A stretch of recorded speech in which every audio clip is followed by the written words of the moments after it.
Hey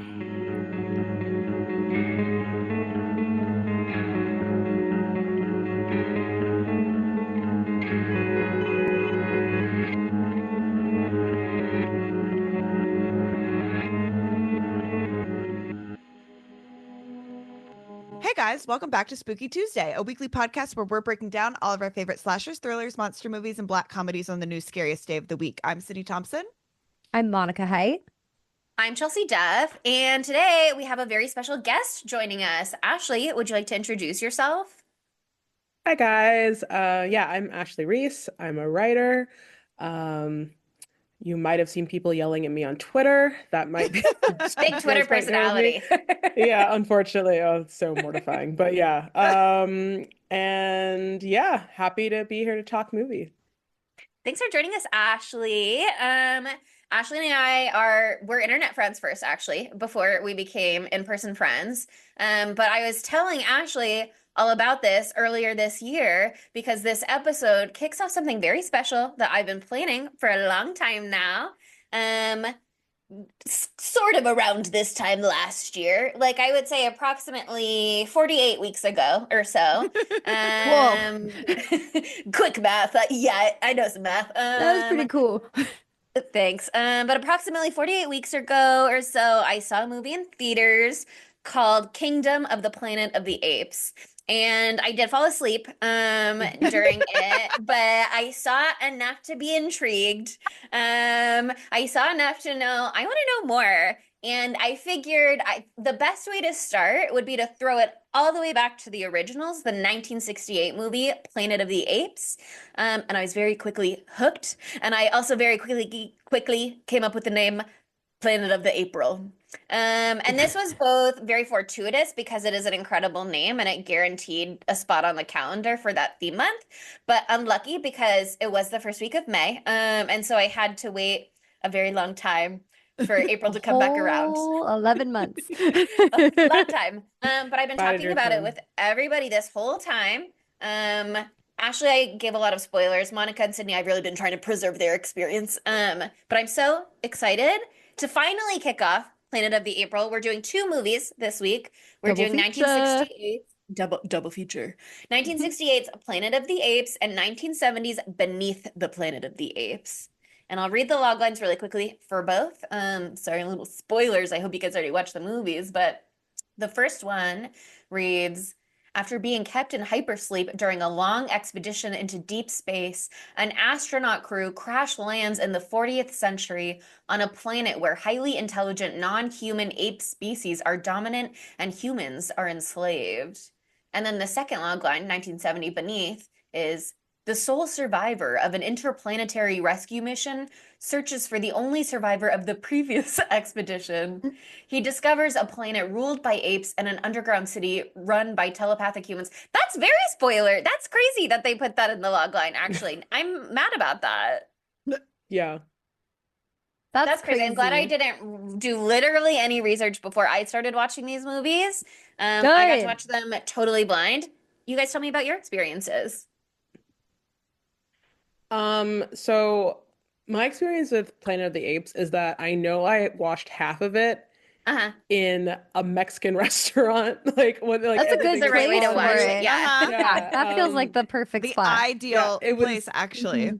Yeah, it was years ago. I was like there with my late husband, and all I remember is seeing like on the little TV in the background, Planet of the Apes was on. And I was like, oh, okay, I wish I could hear what's going on. But I also watched the whole thing. Yeah, no, like now that I've watched it again since then, I'm like, yeah, all the words are very important. You need audio.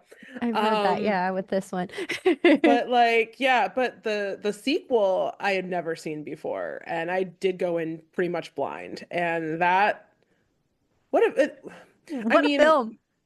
Yeah, I mean, I mean, obviously we're going to talk about all of this, but like, I mean, it the quickest summation I can do is like, wow, these are absolutely films of their time. Like, there's absolutely relevance. There's relevance today. Like, I wrote down a bunch of quotes that like jumped out at me, but very much of their time, very much like turbulent 60s, 70s kind of like introspective kind of films. Yeah, it was my first time ever watching any of these movies, except I've seen Rise of the Planet of the Apes, which is the 2011 one with James Franco. So Oh I yeah. know about some things. And so I think that's why I already knew the like spoiler twist ending, which I won't say, which made me so sad because I feel like this would have fucked so hard if I hadn't known that. Because like, what a twist! Whoa.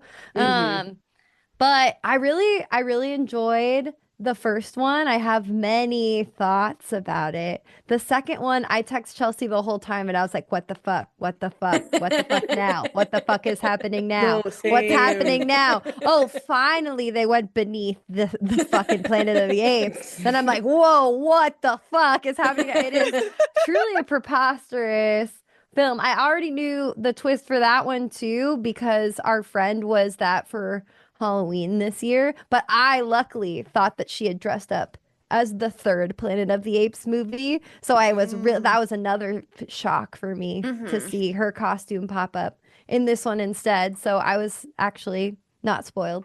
Um, but yeah, no, Ashley's totally right. Like these movies are really a reflection of their time and they're also like trying to do something like pretty ballsy for their time, but like the efficacy, am I saying that correctly? Is questionable because they're really trying to do something, but maybe they did it in a little bit of a way that undercut what they were trying to say. But also, they're really trying to say something. So so good for them. Good for them. And this is like the first like bona fide like blockbuster sci-fi movie maybe or one of the first. Like this was very influential. So I mean, cool. it's definitely something that like you look at and you're like, oh, people were probably like shook when they like Oh saw this. yeah. Like, I mean, I feel like there are a lot of like, I mean, not that I'm like a movie buff, but I think of like sci-fi in movies like before that. Like, there's been plenty of movies, but I feel like they were like all pretty like a lot of them were really campy. A lot of them were Mhm. like kind of goofy, like, oh, aliens from outer space, like wow. But Yeah. like this The was actually like something to Blob. take, yeah, like this was actually something to take like Don't talk shit about seriously. the blob. I No, think not this not like one, blob shade. no, no blob shame. I think this one is really like the first like franchise that Well, came yeah. out of it. This is like the set that precedent. I can see how this inspired Star Wars in so many Yes. ways too. It's so crazy, like the set design. I was like, okay, I'm seeing things happening here. Um, but yeah, it was super interesting. Sorry, Sydney, what was your first take? The first, like right after watching this, it was like, oh, I think I should have watched this movie because now I understand so many references that 800 million like other like pop culture things. Like Yeah. there was a SpongeBob episode based off this. There is like part of it Oh, in a fuck yeah. Powerpuff Girl thing. There's like two Madagascar movies that reference this. There's a Rugrats episode. There's The like There's 800 a cartoons very really million went for long Yeah. Planet of the Simpsons Apes. Simpsons bit. bit. There's a Family Guy bit. There's a Futurama bit. And I was just like, oh, My this eyes makes are You're more open to very the sense world. influential. now. Yeah. And also, I loved the like the ape Make costuming. The like the makeup, yeah. practical makeup of all of it just looked, it still kind of held up, especially in the first movie. I The know first in this one is way better. well, I know in the second movie they used masks for a They lot got of their them. budget cut by Yeah. half for the second movie. Hmm. So all of the extras in Oh. the background are wearing just like pullover masks, whereas in the first movie they had like Yeah. 200 extras all in their own All in prosthetics. makeup. Yeah. No, Wow. seriously, like the second one, I was again one of my comments to Chelsea when I was texting her. I was like, why does it look like shit? I was like, the It's a sequel. makeup budget was cut so much. No, okay. I was watching it and I was like, this is like Eclipse is to Twilight. Like that is what is happening right now. Like everyone looks so foxy hot. And then like, sorry, but fucking Charleston Heston's hairpiece in Charlton Heston's hairpiece in the second one was an atrocity to man. It was just like you could see the seam. It was just so bad. And that's not even getting to the monkey makeup, which like just was it got way worse. But it was still really good, like especially for the early 70s, late 60s. But what I loved about the makeup so much is I think this was technically, not technically actually, but I'm trying to find the makeup person's name in my notes and I'm Oh, having a it's hard like time finding it. John Chambers. Oh yeah, John Chambers. He got an honorary Academy Award for his makeup Hmm. design. So this was before, as we know, Rick Baker was the first to ever receive an Oscar in the category of makeup design, which was years later for American Werewolf in London, right? Yeah. Yeah, in the Um, 80s. in the 80s. So this was like got him an honorary award. But the thing that was super cool about the makeup design is that like there literally were not enough makeup artists in the film industry at the time to support this film because everyone pretty much had to have a monkey face on their face. Yeah. I watched a And documentary called Behind the Planet of the Apes, and it's about the full 5 movie franchise, so don't watch it yet until you've watched all 5 movies. Mm. But they said they had 80 makeup artists, and it was causing Hollywood wide production delays for other projects because they just were snapping everybody Wow. up. Power. I kind of love that. It's right?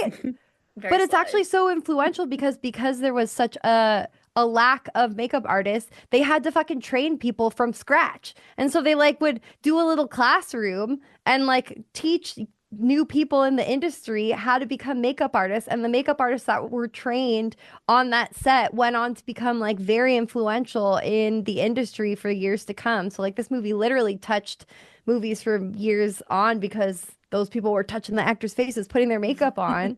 But they said that it was literally $1.5 million to do the makeup for the first one, which is nearly 1/3 of the entire budget. And it also took up almost 60% of their total shooting time because they had to put all of the prosthetic makeup on and then also take it all off.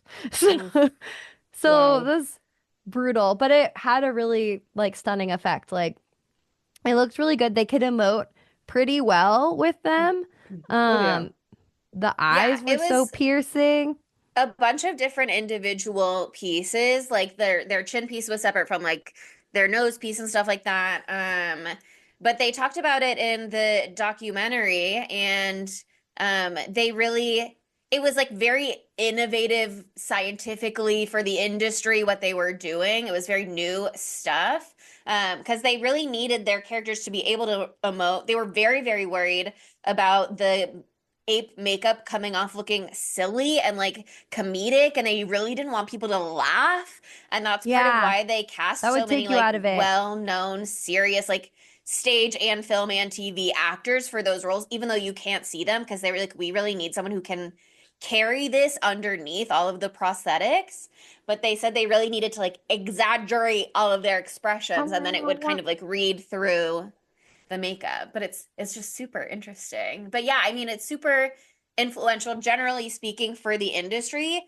Sequels were really not so much of a thing until people kept demanding, studio specifically, the studio kept demanding more Planet of the Apes movies. And I think you see the effects of that on the second movie, but you'll see it next movie as well. Oh Oh, God.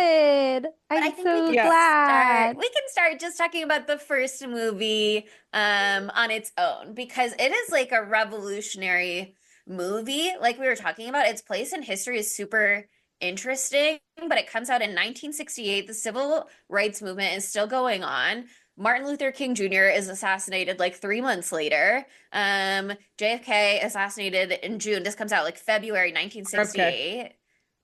RFK. Yeah. I know. I was like looking at something about JFK in my notes, and I was like, he was president in 1962, but he was assassinated in 1968. I didn't think he was president that long.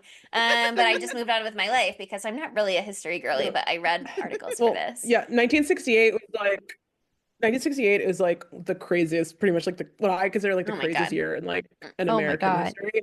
Just like assassinations, Vietnam War protests, draft, like I don't know, The Tet music, offensive. drugs, Right. Yeah. Hate Ashbury. Like, it's just like it's like it's America's like it really kind of like and then the election later in that fall when Nixon is elected president. Like it was Mm. such a tumultuous year. So seeing this movie and seeing when it came out, I'm like, oh, it came out in the chaos year. Got it. Yeah. That Everything tracks. added up. Mm-hmm. Yeah, it's so interesting. Its place in American history. It was so interesting watching the documentary because one of the studio guys was like, I didn't think this was a political movie. I just thought it was fun entertainment. Maybe they Okay, snuck it past me. dumbass. I didn't even realize. And it's like, Did, Oh did you're they saying not this in watch the movie? 1998? You're Right. saying this 30 years later? You still don't see how it's political? They say in there very explicitly what's going on. It's But yeah, especially in the second one, because the writing is maybe not so as good. There, it's so over. Mhm. Well, the second one is very much more directly addressing the Vietnam War in Yeah, America. it's just they're literally A little on the protesting nose. chimpanzees. Yeah, they Yeah, like exactly. That's what they have the I hippie meant. chimps. Mhm. The Yeah, I'm hippie just chimps like, was Yeah, I fucking those love were that. so crazy. funny. Those were They so I hinted was funny. that. They're like, I was the like, yeah. youth. Peace and Yeah. freedom. They had- Yeah. Yeah, they They have have that in the first Lucius. one too, though, with Lucius. Yeah, he's like the young one. Yeah. And fucking Taylor's Never trust like, someone over yeah, 30. never trust someone over 30. That's so sad though, because we're actually also young We're and hip and very progressive. really So trustworthy, actually. And we're all So over what do you mean? 30. Oh, Yeah, So- no, I felt a little Part offended. of- I was like, I damn, I know. remember that. It was a different time, Ashley. Don't worry.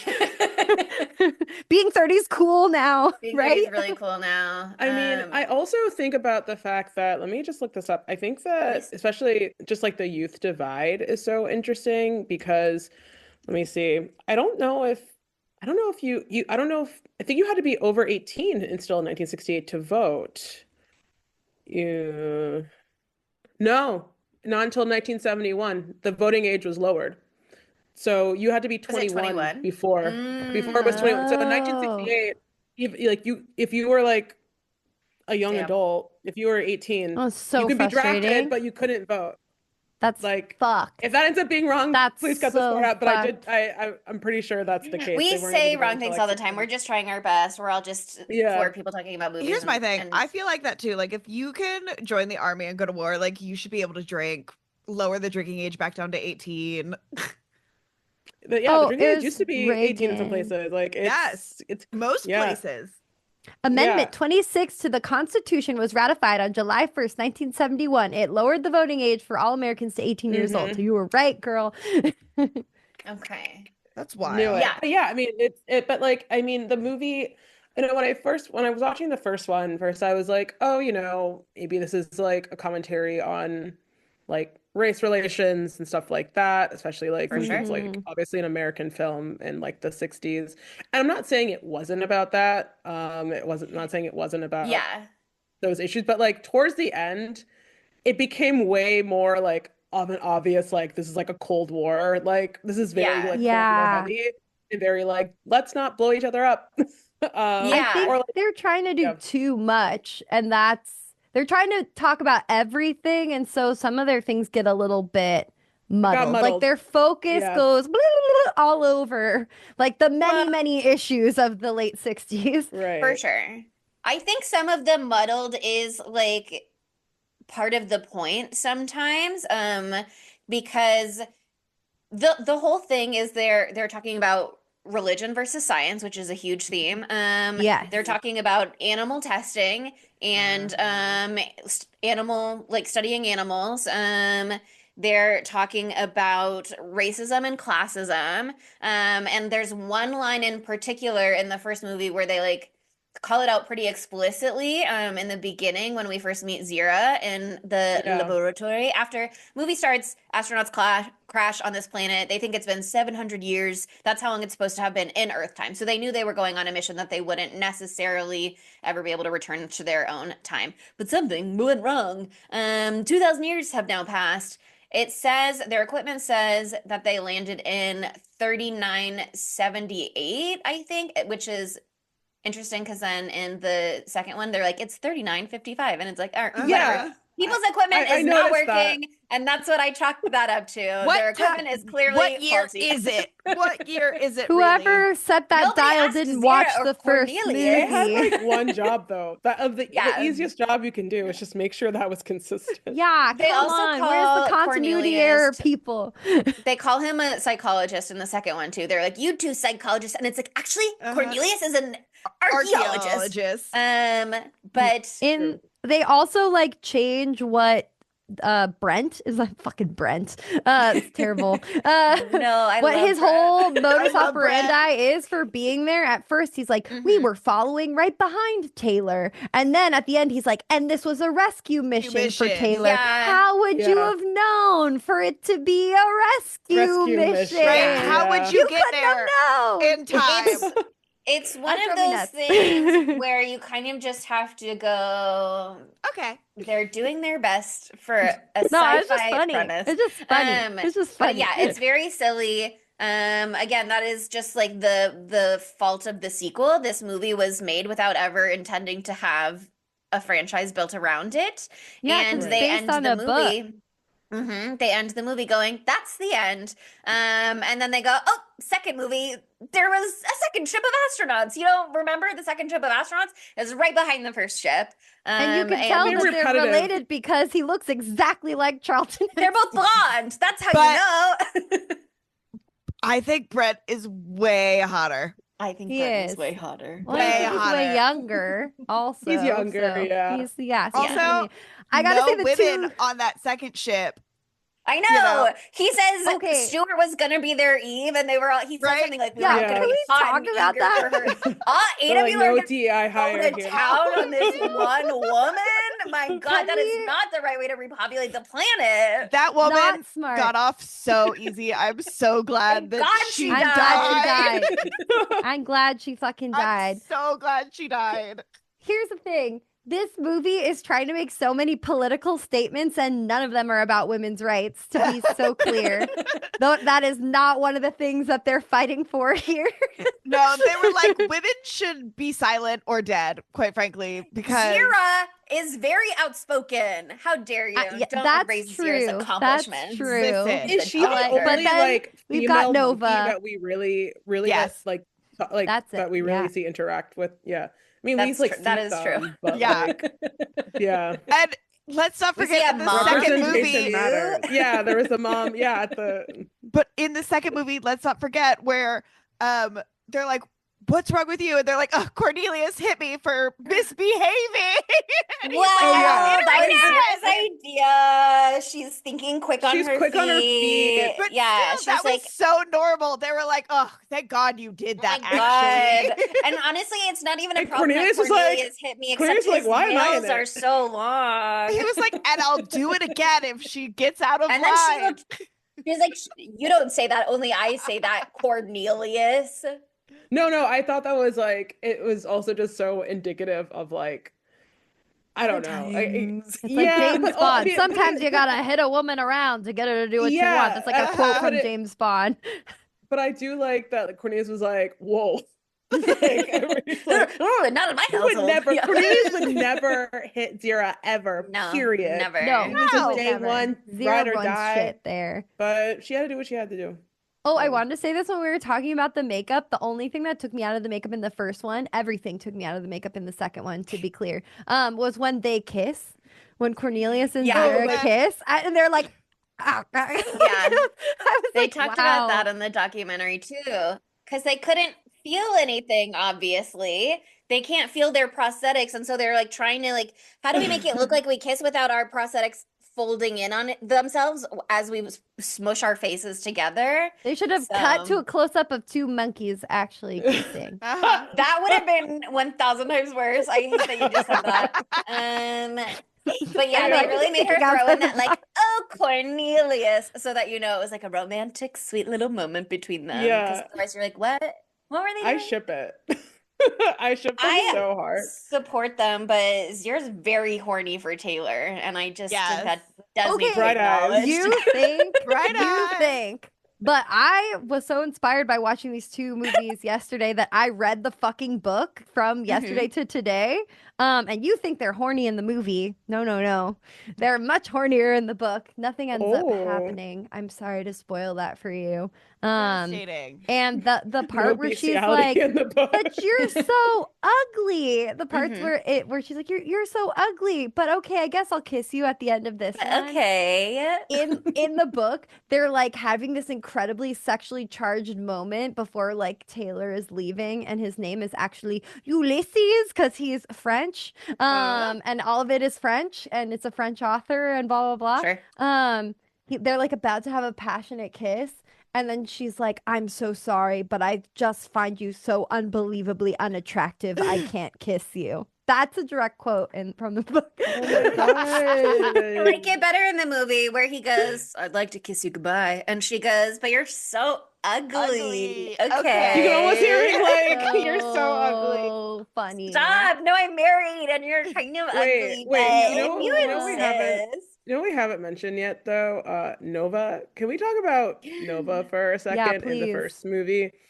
I mean, at first, again, because my first time watching this was in a Mexican restaurant on mute, like on the other side of the wall.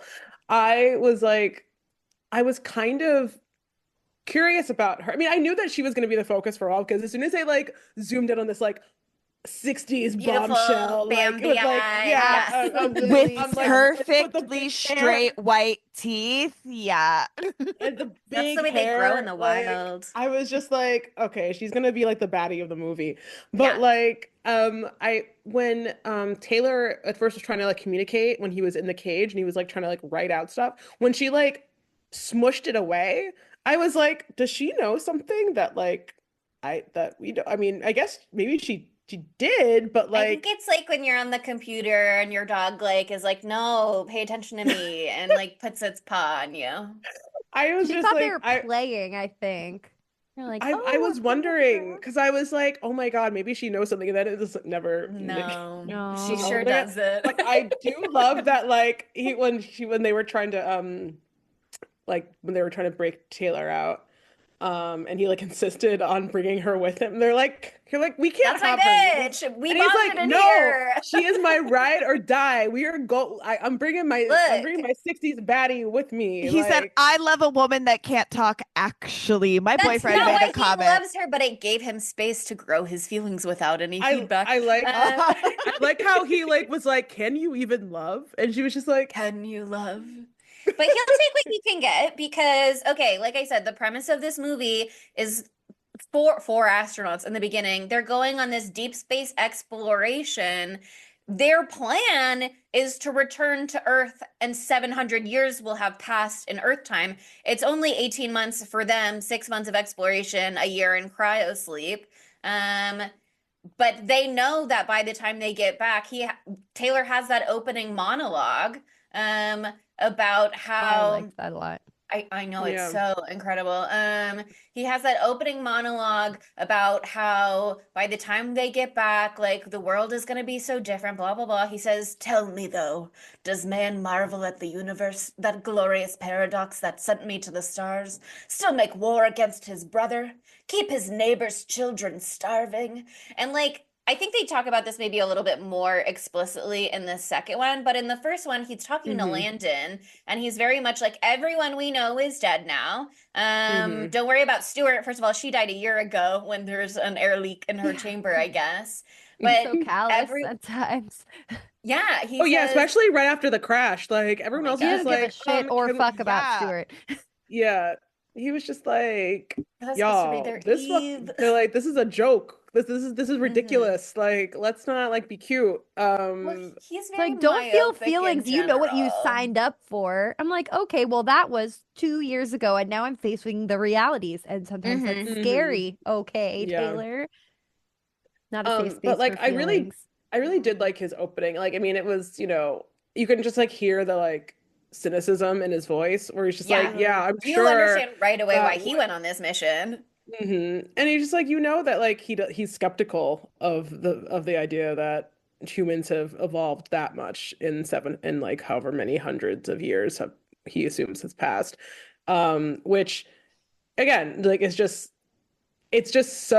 such a movie of its time. Like, again, this is also like relevant to now, but as someone who's just like really like, I don't know, has like a hyper focus on like hyper fixation on the 60s, it's just really it really reflected like a kind of like just a cynical sentiment at the time. Like Totally. we It's see all this like very- horror in front of us and we don't do anything about it. we like Yeah. go in the streets and hope that something happens or like whatever. But like we see like especially in the United States, I know it's not. I guess it's not an American book, but it's like for a film that's clearly like American. Even like, oh Mhm. my God, even when the other guy, like Landon, is that his name, Mhm. puts the little flag, the little American flag in the Yeah. dirt, and Taylor just starts cackling. Like that was like You probably one of dumb the bitch. Yeah. So like it was evil like such a too. but such a poignant moment of just like how like ridiculous he like just a cynicism that is built about I think it was a pretty ballsy commentary on America for that time, Hmm. especially. Well, Like, yeah. His what a joke. laughter is hysterical, as in he is experiencing hysteria looking at this Hmm. little American flag planted in this soil, being like, what the fuck do you think you're doing? Like, Hmm. wherever we are, whenever we are, America has no relevance to us anymore. That's what Hmm. he says. He says, time's wiped out anything you ever knew. It's all dust. Hmm. I Yeah. think it really sets up the devastation for later on in the film too, because like even though he is so cynical, he left that world behind because he was like, I'm going to search for a better world where people aren't like this, that actually look out for each other. And he travels all across the universe and spoiler alert ends up back where he was, and even after thousands of years have passed evolutionary wise, it's led to a culture that acts the exact same, you know? Hmm. So it's really like he does have that hope even though he is so cynical. Like that's that moment where he shows 1 ounce of hope, and then Somewhere by out the there, end there's got to be it's something better. fucking It's it's gone. yeah. I mean, I can we talk about that ending now? Can we talk about The or should we ending is wait? crazy, because I wish I could have experienced that reveal Oh, firsthand. Unfortunately, that is one of the most famous plot Yeah. twists or Hmm. reveals in like film history as a whole. So it's very hard yeah. to make it to our day and age and not know that that is the ending of Planet of the Apes. I didn't I know did it was a not know. twist. I didn't know it was a twist. Oh my God. So you Oh my really God. oh my Okay. so you that must have been so exciting. I'm jealous. I'd never seen this movie. I didn't know Uh-huh. any like I'd seen the the pop culture references for Yeah, yeah, it, yeah. but I had no idea that it was this movie.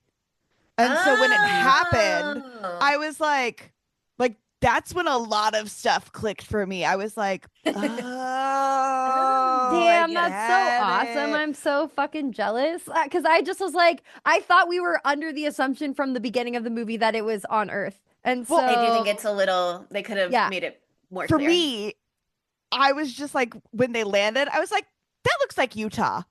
Are they It in does look like Utah? Yeah. it No. is. I They was filmed like, in Utah, It is. Colorado, and it Yeah. Arizona. In and California. Malibu. Yeah. Mhm. Hmm. Yeah, when Malibu. they get to the like lush forest, that was the 20th century Hmm. fox farm. Yeah. So Yep. I thought maybe they were back on Earth, but they Right, but just so much time had passed. That's what I thought at first too, because I knew about the reveal. yeah. And so then when it was like, oh, this is supposed to be New York, I was kind of like, I'm well, walking here. right? Like Like, New York. Ugh. well, I mean, the second movie was like I mean, when we get to that, I have some notes about the New As York. a New Yorker, As the I person The who can lives in New New beach right York, York of next to it the public all. library.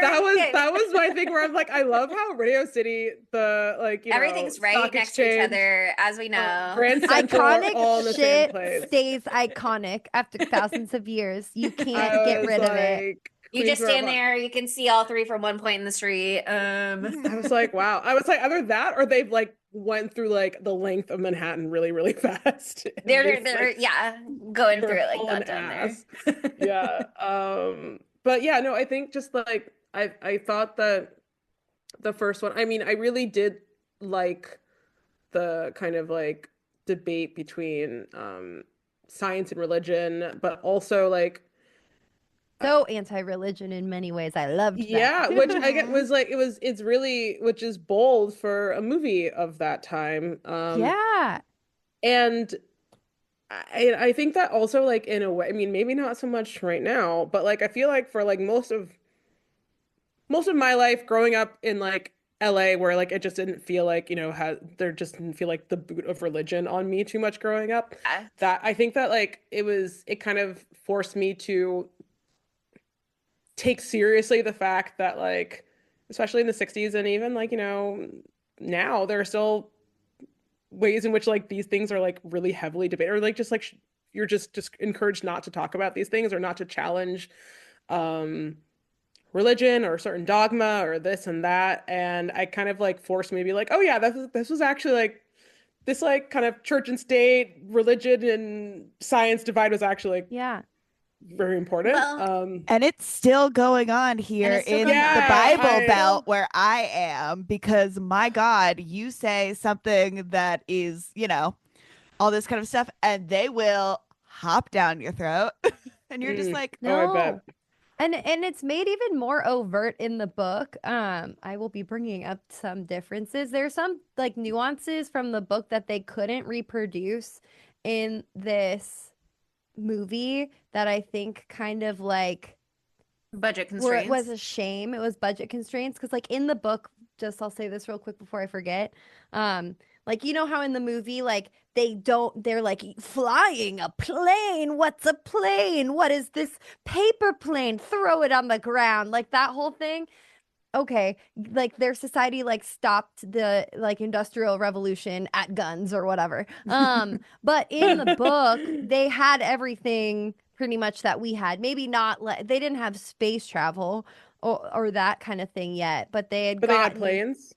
they had planes. He goes on a fucking plane in the book. Like it gets very different, but like society had progressed to at least the point of the 60s, I would say, which is when I think this book came out.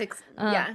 Like 61 or The something rights like were that. optioned, or Arthur Jacobs, at least, one of the main producers of this movie, he wanted to adapt the book before the book was even published yet. So he was like on the ground floor of this project. Oh, it was Wow. published in 63. So yeah, that's a pretty quick turnaround. Yeah, and so they couldn't create that world. They couldn't create the high technology world. So they had to like pare it down a lot, but I think that kind of like makes the movie say something about the apes culture, like that they're supposed to be this sophisticated culture, but they like couldn't get past like whatever this level is. And so I think it's like making a different sort of statement, which I think like hampers some of Pierre Boulez's I don't know if that's how you say it. His like original intent. But specifically, what were we talking about right that got me started on this? Because I've forgotten because so many things happen with my computer. Technology. Plane, it was Oh, before the science, plane. religion, like Science religion. Thank you so much. Thank you. Yeah. Okay. So they really like are more overt about like the hierarchy, the class hierarchy of the orangutans, gorillas, and chimpanzees in a way that's a little bit makes it a little bit more confusing than like they like stratify it more clearly in the movie, which again I think is a detriment. But in the book, we'll say this: the orangutans are like the thinkers or whatever, and so they are politicians, religious leaders, and so like right there they are putting together church and state, which I think is super interesting in their society. And the orangutans have like written the books or whatever, the books that they keep talking about, the religious books, The sacred the scrolls. sacred scrolls. Like they also write all of the teachings for all of the babies that all of the school textbooks all have to go through the church essentially. And so that they like talk about how that like hampers the education of the society because of that. So I thought that was really interesting. And then the chimpanzees are the scientists, and then the gorillas are kind of like law and order, but they also, the gorillas, they give them a little bit more than what they give them in the movie. In the movie, they're kind of just like they're like generals, but they're also like kind of like the cops, they're like they're police like grunts, officers. kind of. ACAB. Yeah. Yeah. They're not like in a place of power, but then they're kind of are more of in a place in a place of power in the book where like, but they also are described in a very Slytherin way. They're like, oh, they're very cunning and conniving, so they'll take the things that the chimpanzees learn as the scientists and then they'll like exploit them to make money off of them. So like they are smart because they're they're the making money, scammers. but they're scamming. Exactly. So it's not like exactly as cut and dry. But like I think that's one of the parts of this movie that really like is frustrating because I think they are trying to make like a big like political statement about racism and like putting like all of the humans are white people for the most part except for the ones that have come from space, or we'll get into Beneath the Planet of the Apes because I don't really know what those guys are, and we should talk They're about New it. Yorkers. Yeah. New Yorkers. I'm walking here. That's Yeah, what we got that happens. diversity of people in New York. Oh yeah, so true. But like Oh my God. I don't know. Like they have all these like white folks, and they are slaves, and so that's making like a statement right there. But then I read a lot of these articles that were like, and apparently there's a whole rant from Dave Chappelle, which I did not watch because I'm not gonna do that, about like Planet What of did he the Apes say? being racist. I didn't watch that. I read an article instead Who of did say? watching what Dave Chappelle said, but I saw he like does like a whole bit where he calls Planet of the Apes racist, but I really don't like him, and so I didn't want to watch it. But like yeah, because the ape caricature in general has like a racist history. Yeah. A super super racist history. And then there also seems to be like this like colorism within the race of the apes too, where like the orangutans, which are like the whitest looking ones, are on top, and then like Mhm. the Like ginger. gorillas are Yeah. the Right. gorillas are the darkest ones, and they're like, I mean, depending on the book or the movie, in the movie they make it seem like they are not are lower on the list, and chimps are there in the middle. I think chimps are on the bottom because they have that line in the Yeah. beginning in the lab where Zero is like, chimps just got allowed to do jobs like Yeah. everybody else. There's no more That's so quotas for funny chimps. because like I thought that gorillas were at the bottom. I thought they were at the bottom because I guess I saw, I don't know, maybe this is my own biases coming out because I like Zira and Cornelius were like, I'm like, oh, they're like professors or something. They're like I don't know, like body They're sorry, the academics, upper middle okay? class. Like I was just like they're, they're intellectuals, they're this or that. So like they're like maybe like the, this ring. And Academics. I kind of, yeah. And then I saw the gorillas is just like basically like muscle. The muscle, And I was yeah. like, I Yeah. thought they were just like at the bottom, but apparently they're like the In the wheelers and dealers or something in in the the first society, one, so. in the movie, for sure, I think that it seems like the gorillas are like just the how the society works and what we actually see, because Zira is in charge of like a bunch of the gorillas and she can tell them what to do. But then they also say like, oh, the chimpanzees have a hard time, and like Zira's an exception to the rule, and she's trying to like That pull guy Julius is Cornelius like, up you with made her. it. Why can't I make it? Yeah. Yeah. Oh, sorry, that was Julius. My bad. So, but yeah, in the second one, it makes it more clear that like the gorillas are higher up there. And also weirdly, the opening in the book, when they have that like scene in the movie where the hunting of the humans happens for the first time, it's so like deliciously done in the book. And like they're more like cool hunting guys, the gorillas. They're like smoking their pipes and they're taking pictures with the dead bodies, more like they do that in the movie. But then the chimpanzees are like their hunting assistants and they're like bringing the bodies around. So they make it more clear in the book. But I think that's one of the like innate failures of what Pierre was like trying to do, because he was like, oh, okay, we're flipping the script on white people and like putting them in the position of being slaves, but then they use like a horrible racist trope as what the animal was. So I was just like, okay, it's not the perfect analogy, sir. Well, I think that is kind of what he's doing on purpose, to a degree. I mean, I didn't take much stock of like the wild people, the wild humans. Although now that you're saying it, you're right. I mean, I think some of them are like darker skinned than others, but they're all generally speaking white to medium brown. Um, but Slightly spicy. they slightly spicy. Tan. I thought they were just tan.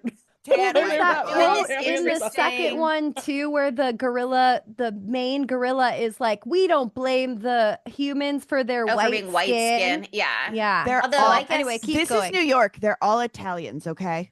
they were like Yeah, over they're all in spicy They're white. all Spicy nice white. for that part. Who knows? But yeah, I mean, I think it's interesting because they are clearly trying to make commentary on race and inequality by their quote about, oh, there's no more quota for hiring chimpanzees. So, like, in theory, we should have equal rights now. But they also are very much doing the like, gorillas are the dark-skinned violent people who are stupid, can't think, even though, like, again, Monica's saying it's more nuanced in the book. I think that is part of his point, is that even though they're presenting themselves as this very forward society that has progressed beyond a lot of the issues that humanity has, even though they are not directly dialoguing with those issues as their own society because they don't know about human society. I think part of the point is that even though they think of themselves as so forward thinking and progressive, they're falling down into those same tribalistic points of thought. And I think that is really clear with Zira in the sequel, where she is shitting on gorillas just left, right, and center. Yeah, she sure does. Yeah. Really about them being stupid too. And I kind of was able to a degree in that movie in particular, where it's so the gorillas are the military and the military is the power, kind of go, okay, let's say that she's not talking about Black people in their society. She's talking Right. about the police in their society. Mhm. And she's going, 'Cause they're cops like, are stupid, gorilla cops are dumb. brutality. You said it, Cops are, ACAB. yeah, Brutality. exactly. Yeah, literally. Guerrilla ACAB. brutality. Yep. So like it's this weird crossover of racism and classism that they're trying to address, and it is a little muddled, but as they go on in the franchise, a lot of it is, and Taylor talks about it in this movie, where at his trial he's like, seems like some apes are more equal than others. Yeah. But I think that is Mhm. very much like on purpose, that they're falling into a lot of the same traps. It is a little wonky, but I don't think that is Yeah. accidental. I just think that it's done much more tactfully in the book because, like, I'll just give like a little brief thing. Like Okay. in the book, like it's in a very interior story because you're mostly inside of Taylor, who is Ulysses, his head, and it's him like not speaking because there's a language barrier actually in the book. Like the monkeys speak a different language, which makes sense to me, so I liked that about it. And then like him and Zira have to like learn from each other, and he ends up learning what they call the simian language, so he can converse, and she learns French so they can talk to each other because he's French. Reminder, he's French.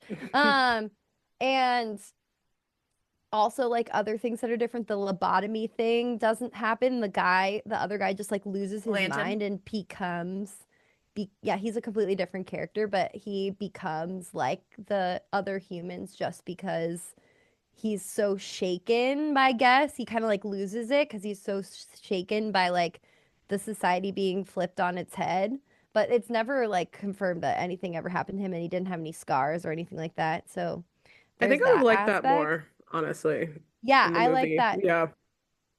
Yeah, And like I would have then- liked it more if they were like, if he just like lost his mind. Yeah, he totally loses it. What I think is interesting about the lobotomy is, I mean, it's very like an annoying hand of God in the narrative when you see it, but then when you get to the end of the movie and you realize there is this like ongoing conspiracy that Zaius is a part of, where they're actively oppressing this information. I think you go back to it and you're like, okay, yeah, they 100% did that on Yeah, on purpose. Yeah, yeah. to No, that Totally. makes like sense. kneecap this whole movement. Well, that is the huge divide in these two movies, or The these deep two state. properties, because like they really villainize the apes like a shit ton more in the movie than they do in the book.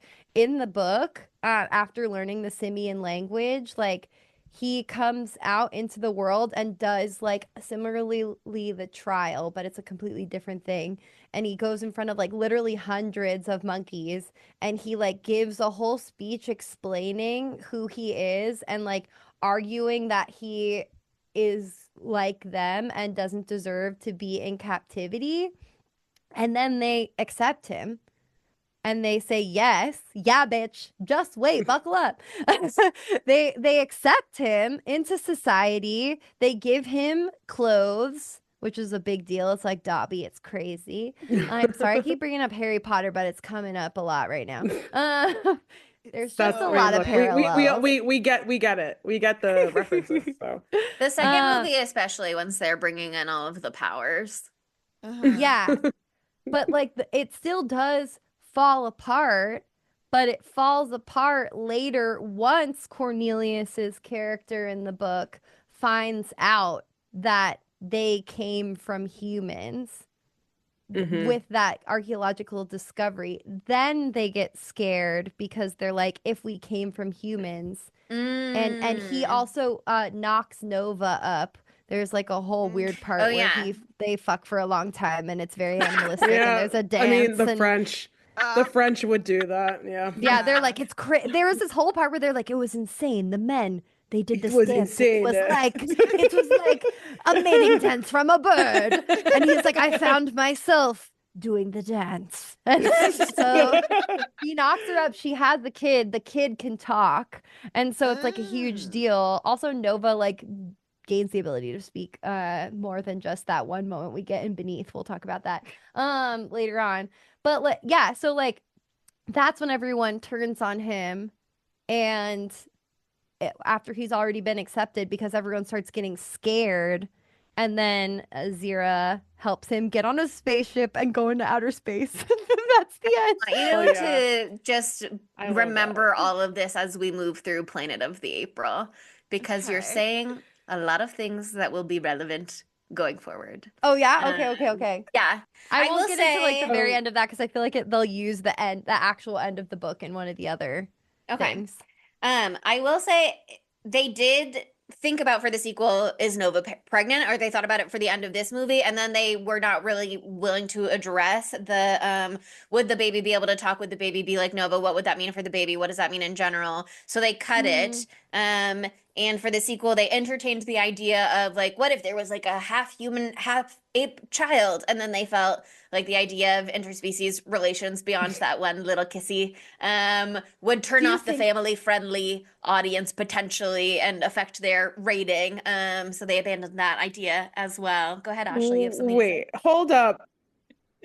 Can I just family-friendly? I'm like, the 60s or something different. I saw bare man ass in this movie, and it was very nice to look at. Okay, yeah, and there was also some like his first nude scene. Yeah, we see those apes completely nude in the sauna scene as well. No one's thinking about that. That first one was rated G, and I was just like, I mean, I know that like the rating system was like kind of different in the 60s. Pretty overhauled since then. But it is like, shocking to see on IMDb a G rating next to this movie. I was like, for the whole family. Also, I'm just like, but part of me also respects that because like, I mean, I won't get into a tangent. I do think that films and media in general took younger people or younger audiences, the idea of a younger audience, a little more seriously. There's kind of like this like paradox in which I do think that things were a little bit more buckled up and tight-laced, but like at the same time, I feel like kids weren't treated as like dumb little babies all the time. Even when I compare like cartoons and like media that I watched when I was a child compared to like what they serve now, I'm like, oh my God, you have no respect for kids. The children yearn for, what is it? Bluey. Kangaroos that were phone sex operators, okay? Oh, fuck. What was that? Rocko's Modern Life. Rocko's Modern Life, yeah. I did not yearn from Ren and Stimpy, I'll tell you that. That shit fucked me up. I don't know what was going on. The imagery disturbed me to my Cow and chicken when they literally ate ass. Yeah. Yes. I was raised by television. So yeah, I remember that. the part of the reason this franchise did so well and went so long and was so popular was because the politics appealed to the adults, and there's very adult content in there, but also the sci-fi and adventure appealed to like families and children who could just be like, oh my God, astronauts and space and apes Kids- and they talk and like Monkeys. yeah, there's a Yes. lot across the whole spectrum for people of all ages to engage with on whatever level they're comfortable, including that studio head engaging with this movie as a child. Because that is crazy that he did not realize that these were political films.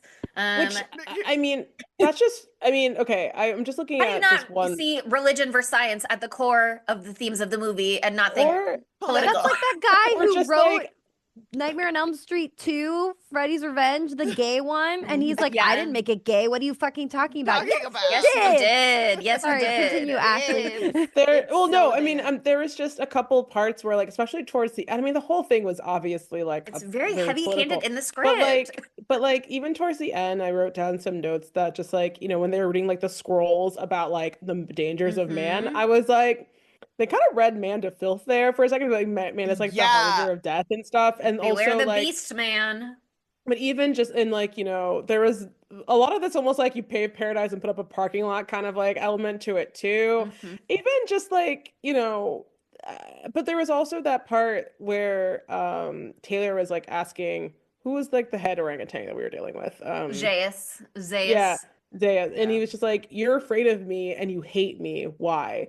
And he just Mhm. replies, because you're a man. Like very matter of factly. And I'm just like, how do you like look at this and not see this as like a very clear kind of thing about like racism, xenophobia, something And like that's that. also Yeah. incredibly feminist too. Like, I hate you because you're a man. Yeah. So sorry. You are in fact scary.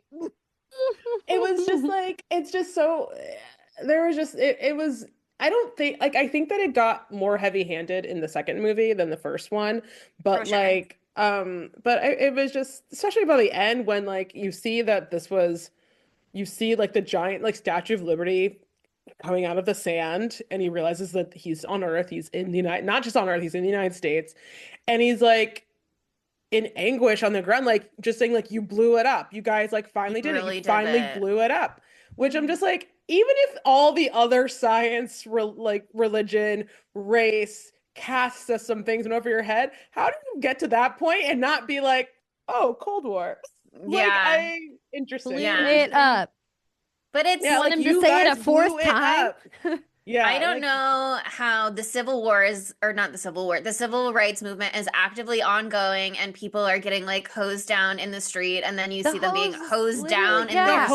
cell that and you part I don't was make any like, sort of connection. Like, that's crazy. I've I never was seen that like, before in my hose, life. What do you hose, mean?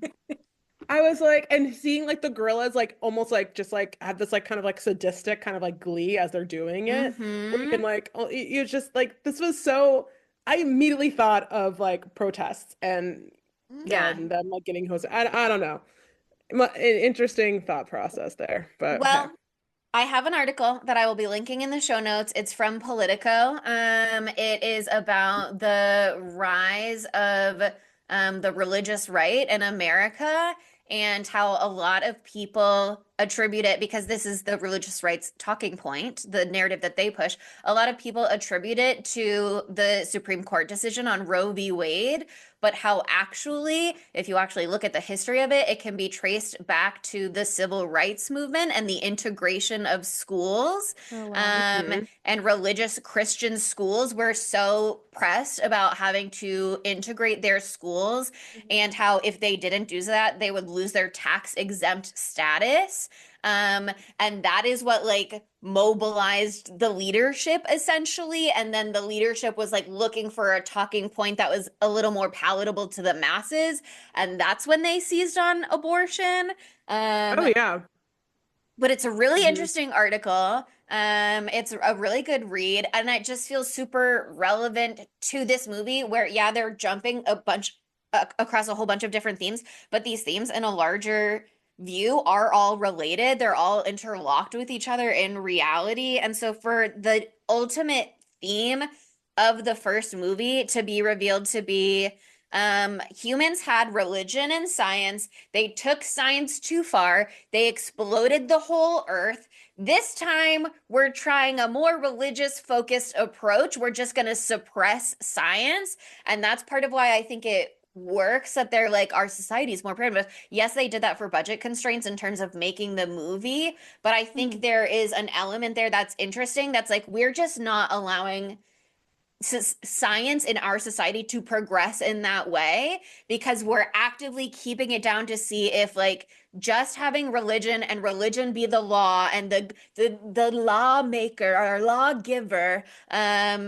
be the one who outlines what's moral and what's allowed and what's okay, and we're just going to see if we can't just like make it through with that instead and make a better world with that instead. But they're still falling into all of these traps. I think it's so they still develop a vicious caste system despite that. It's like you don't have religion, you don't have like an atomic bomb to like blow everything up, but you still have these hierarchies, these divisions, this like structural violence that you know that you're like higher power is like it's Gucci actually, like it's fine because they're the people who make bad things happen. And it's like it's just so upsetting too, because it's like, okay, I can see the humans blowing up the earth as a human right now. And I can see it in the 60s and whatever. I can see us destroying everything. And then evolution happens and there's a new fucking race that's taking over the earth. And then they're doing the exact same thing again.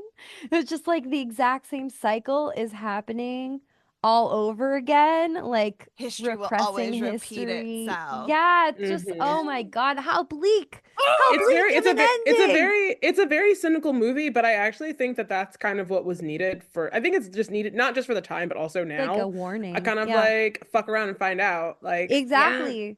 Yeah. I also think it's very interesting that they take this cynic and they send him into space looking for something better, and he ends up back on Earth. And it's like, yeah, you can't just like run away and hope that there is a utopia somewhere out there. You have to make it meaningful here. You can make it you can make it yourself. But it's so complicated. You think that you're doing a better job sometimes, and that you're working a better system sometimes, and you're still falling into the same pitfalls. Like Dr. J.S., they have that moment where it's like, why must knowledge stand still? What about the future? And he says, I may have just saved it for you. Like he thinks he is doing the right thing to preserve life and growth and when they decided to like blow up like the doll and like all the evidence of like humans before. The doll scene was really interesting. I mean, the only person who is a risk right now is Taylor on the earth, you know? And like he's just dooming Zaius is just dooming their society again to make the same fucking mistakes that Earth did, you know? It's so I don't understand the fear, but then I guess it's kind of like you would want to cover up the evidence. Like it's like creationists trying to like cover up the dinosaurs. It's very creationist. What are you talking about? The earth is only 6,000 years old and dinosaurs and Jesus. I've been to the museum twice. She's been to the museum, Monica. Okay. Well, what I was going to go on to say is it's also like right now where they're trying to hide the ice wall that is stopping us from seeing where the dragons live, where Antarctica is. Have you guys seen this on Instagram? Have you seen this whole thing? I think it's like a flat earther thing. About Game of Thrones or something. I know. I also was like, this is a flat earther so thing. True. It's a flat earther thing, and they said that like there's a whole nother society on the other side of this ice wall in Antarctica. I keep getting these videos every time on Instagram. I delete my Instagram every time I get one. And it's like they like show like see from this angle you can see the rest of the continent. And it's lush and it's green and the dragons are over there. They're like, I'm like, okay, I'm interested. And then they're like, but the dragons are over there. I'm like, what's fuck. like, it makes me think like, what's like QAnon for like Planet of the Apes world? Like, what is there like, they're like coming up what with is there conspiracy like, theories in there. Yeah. Like, yeah, seriously. Okay. I also have a really important question for everybody. Okay. If you were a human on an ape planet and you were to be stuffed for a museum, what kind of position would you want to be stuffed in? Like, what would you want to be doing? twerking it. No, I Oh, can't. Ashley's like dancing, feeling herself. Yeah, I want to be in like some sort of like dance position, like Yeah. I would want to be high on that. a couch in a snuggie. Okay. Like that is, Are and you they'd are be you like, and sleeping on the couch? Are you no, like, I'm like this. reclining. oh, you're like this? You like Yeah. this? That's what you want to be That in is- Little fraternity? claw That hands. is exactly how I sit up on my couch It's in just like my those snuggie, truth hoodie ads. up, and I'm just like Like, watching TV, not making a single sound. Have you guys seen the episode of Twilight Zone that's actually super similar to yes, this? I was going to mention that. I was going to mention you. Thank you for reminding me of Ashley, that. guess Yeah. what? One of those astronauts in that episode, that's my step grandpa. Really? Yeah. Oh, that's so. I mean, that is one of There's my also favorite Doc episodes. on Little House on the Prairie. It's literally one of my favorite episodes of Twilight Zone. I love Twilight Zone. I love that It's one. That one is so good. I forgot to mention that. Yeah, I as soon as I was watching it, I'm like, this is very similar to Twilight. Which I mean, maybe Well, I Rod might Serling, Shouts in Serling the of Twilight episode, or- Zone is the one who adapted the book Yeah. into a screenplay, and then they brought in a second writer to totally see continue that. to update it and go through it. And he pulled, again, very politically from his own experiences with McCarthyism in America. Yeah. So that came in that way as well. But yeah, the Twilight Zone influence is very clear in this movie, So especially with the clear. Yeah. last minute reveal. Oh my God, it was Earth the whole time. Yeah. Like And that's it's like, so Twilight watch me Zone. do commentary on American society. Yeah. Like, it's like gonna- they did that shit. I'm fucking ready to have a Twilight Zone level existential crisis. Let's Mhm. go. Especially at the end of the second one where they end it with the voiceover. That No was spoilers fun. yet, Yeah. but that's Twilight Zone. The ending for the second movie, we won't talk about it right now, but like I was like, that's it. How does Lucha, this? yeah. What I is was the shocked. third and They did fourth shake and me. fifth Please. movie? How do shook they my go board. from here? I was shaken. I was Chelsea. shaken. Wait, when are we going to talk about the second movie though? 'Cause, No, let's like, go right any now. minute We're now. just Yeah. diving in. We need to- we We're need to get diving into that into one. beneath. We can skip the first 20 minutes because it's the last 20 minutes Exact of the same. first movie again. But I was reading about it and they're like, there wasn't videos at home. You couldn't watch things at home. So Yeah, you like can't and they rewatch hadn't it. ever done a sequel before, apparently. Not actually, but like this is early sequel days. So they're like, how will we remind them what happened on the last episode of that Planet makes of the sense. Apes? Yeah. And I was like, I Um, watched them back to back and I was like, okay, I got it actually. I got it. Okay, off the bat, I mean, yeah, so it's very repetitive. You get exactly what happened in the last like few minutes of the first movie. Then you have this new spaceship, another blonde man emerges. Who's sexier? Yes, yes, yes. Yeah, another like Sexier American blonde man. And I thought sexier, they younger. recast- sexier man. And yeah, and then so like there's another crash landing. One of the pilots is like, He's dying. blind now. Yeah. Yeah, He's and blind, he's but can I dying, Why just- was and- he there also? He's like, my wife and my two children. Yeah, Why okay, did you agree Thank to go on this you. mission? Yes, Why would that's you do exactly that? it. I literally like a Hilarious. note I wrote was just like my note I wrote Dot, dot, dot. you What are you already doing? knew that your wife and kids would be dead at the end of the mission, didn't you? Like Yeah. You don't seem like like, a prime fucking hey, candidate for this gig. Like We Yeah. didn't go to deep space. We were just hanging out in Earth's atmosphere, waiting to see if we got a distress call, just this, in like, case. this Okay. wormhole shit. I was like that It there's was so ham-fisted. Oh my god, it was just not. It made no sense. even like going back like okay, so after we meet the what was his name? Brent. Brent. And then Brent runs into whatever it is, runs Brent. into Nova. Nova. And They just we see happen that we along found out each that other. that Taylor like was like I don't Fell know through a wall. fell through He some just like disappeared. There's the wall wormhole of fire. thing. Yeah, And then there's a cliff there wasn't there before. And then he went to see what the deal was. And he just fell right through it. disappeared. And I was then Like, they- what the fuck is the direction of this film? beneath felt Monica, very- that's the direction. the Took a long direction time to go was- beneath. The direction was we're all on psychedelics right now. Yes. And but like and then they go back to like and he's just like show me he like asks Nova for like help trying to figure out what's going on for like, and Suddenly, Zira can traverse the entire desert on her own and find, or not even Zira, Nova, and Nova, find yeah. Zira.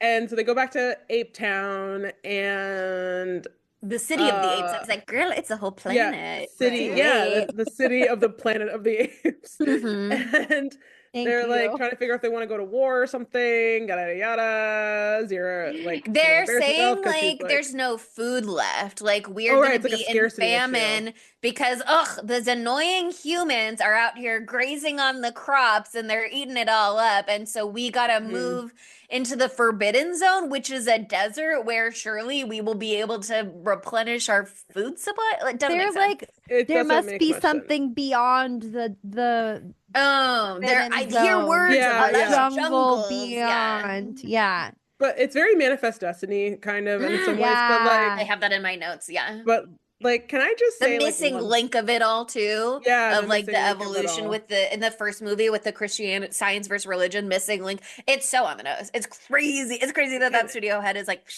Yeah, like I mean, okay, I know this is really petty, but like one of the first things, Be I mean, there are petty. many things in the first like 40 minutes that made me go like, what the fuck, what the fuck, what the fuck? One of them was the fact that um we were looking in their living room, and Zero and Cornelius's, and there was like a portrait of them, like a photograph of them on like well, I was just Yeah. like, you guys have cameras? Like they had cameras in the have first guns. movie. I don't Ashley, remember remember? that. Oh yeah, They when take took the pictures on the photo. hunting trip. That's I think one of the Cameras came most before underrated. planes. Yeah. It's such So an it makes underrated sense. reveal because Yeah. I mean, I don't know what the marketing was for these movies, but you know, you come in, you see the humans, but they can't speak, they're running. And then you see the apes on horseback, and you're like, oh my God, scary. But then it's like they're not And they're just on suddenly horseback and hunting the talking. humans. Suddenly they're like, yay, smile for the picture.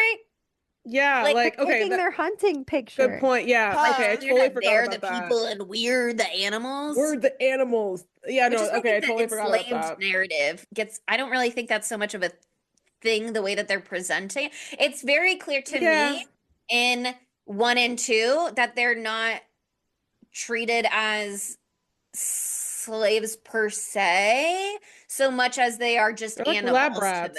them. Yeah. They're They're lab rats, but animals and they're lab also rats. and like the Target practice. target practice, yeah. Yeah. Like dummies that you could It's just throw not- around. That poor guy was just getting tossed back and forth during the like training scene for the army.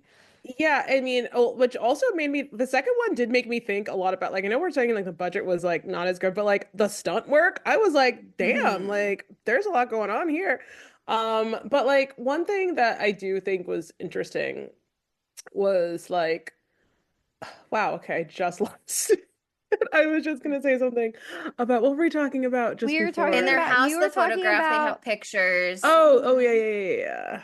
But before that, we were you were talking about the speech that the that the gorilla guy was giving. Was it about that? The General The Ursus. general? Oh, yeah. I mean, I just thought that like, I mean, like we might have touched on earlier, it got all like very Vietnam-y as well. Like when we were talking Yeah. about like, yeah, it just Some got freedom protesters.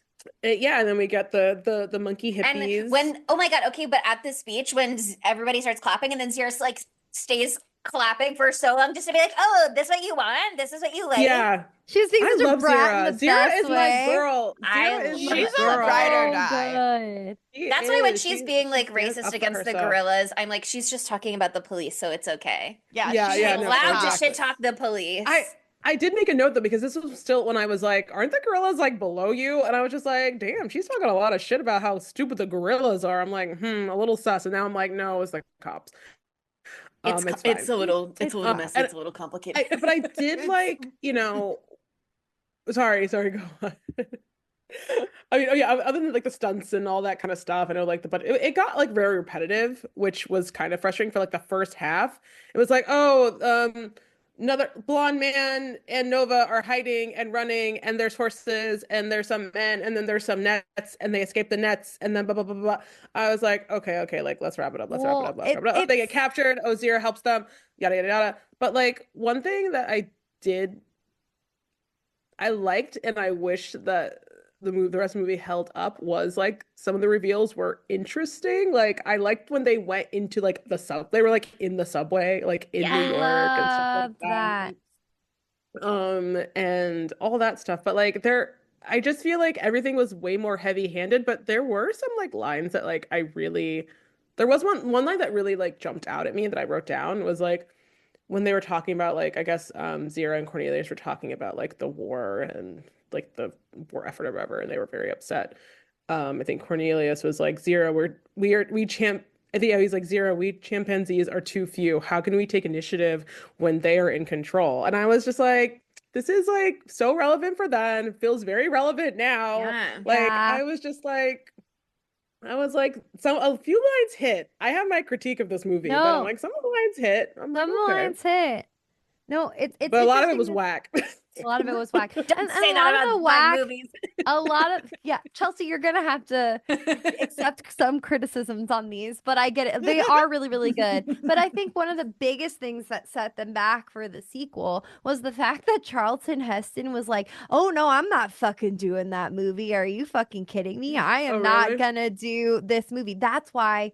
Like if they had just could have continued on with Taylor, they could have done all of this shit except different and not have to rehash the whole first half of the first movie again for literally almost 40 minutes But he in still the did it. second So movie. what changed? No, no, He no. He agreed. made an agreement that he would be in it in an abridged sense, and he was like, "And I have to fucking die, so you never bring me back into this movie Yeah. ever again." So he's in it for Well, 18 minutes, and then he apparently like donated everything he won from it, or won from it, not won, earned to and charity. But he was like, Yeah. "I don't want to fucking do this movie. I why did the was he first so one. anti It was apes? good." He's like, "I'm over it. I've Yeah. moved on from that." Oh, I The see. studio really, really, really wanted to do a sequel because the original movie cost like $5 million and made like $25 million. Oh, So wow. they really Huge wanted to do hit. a sequel, but they couldn't get any ideas for a sequel approved to move forward without his involvement.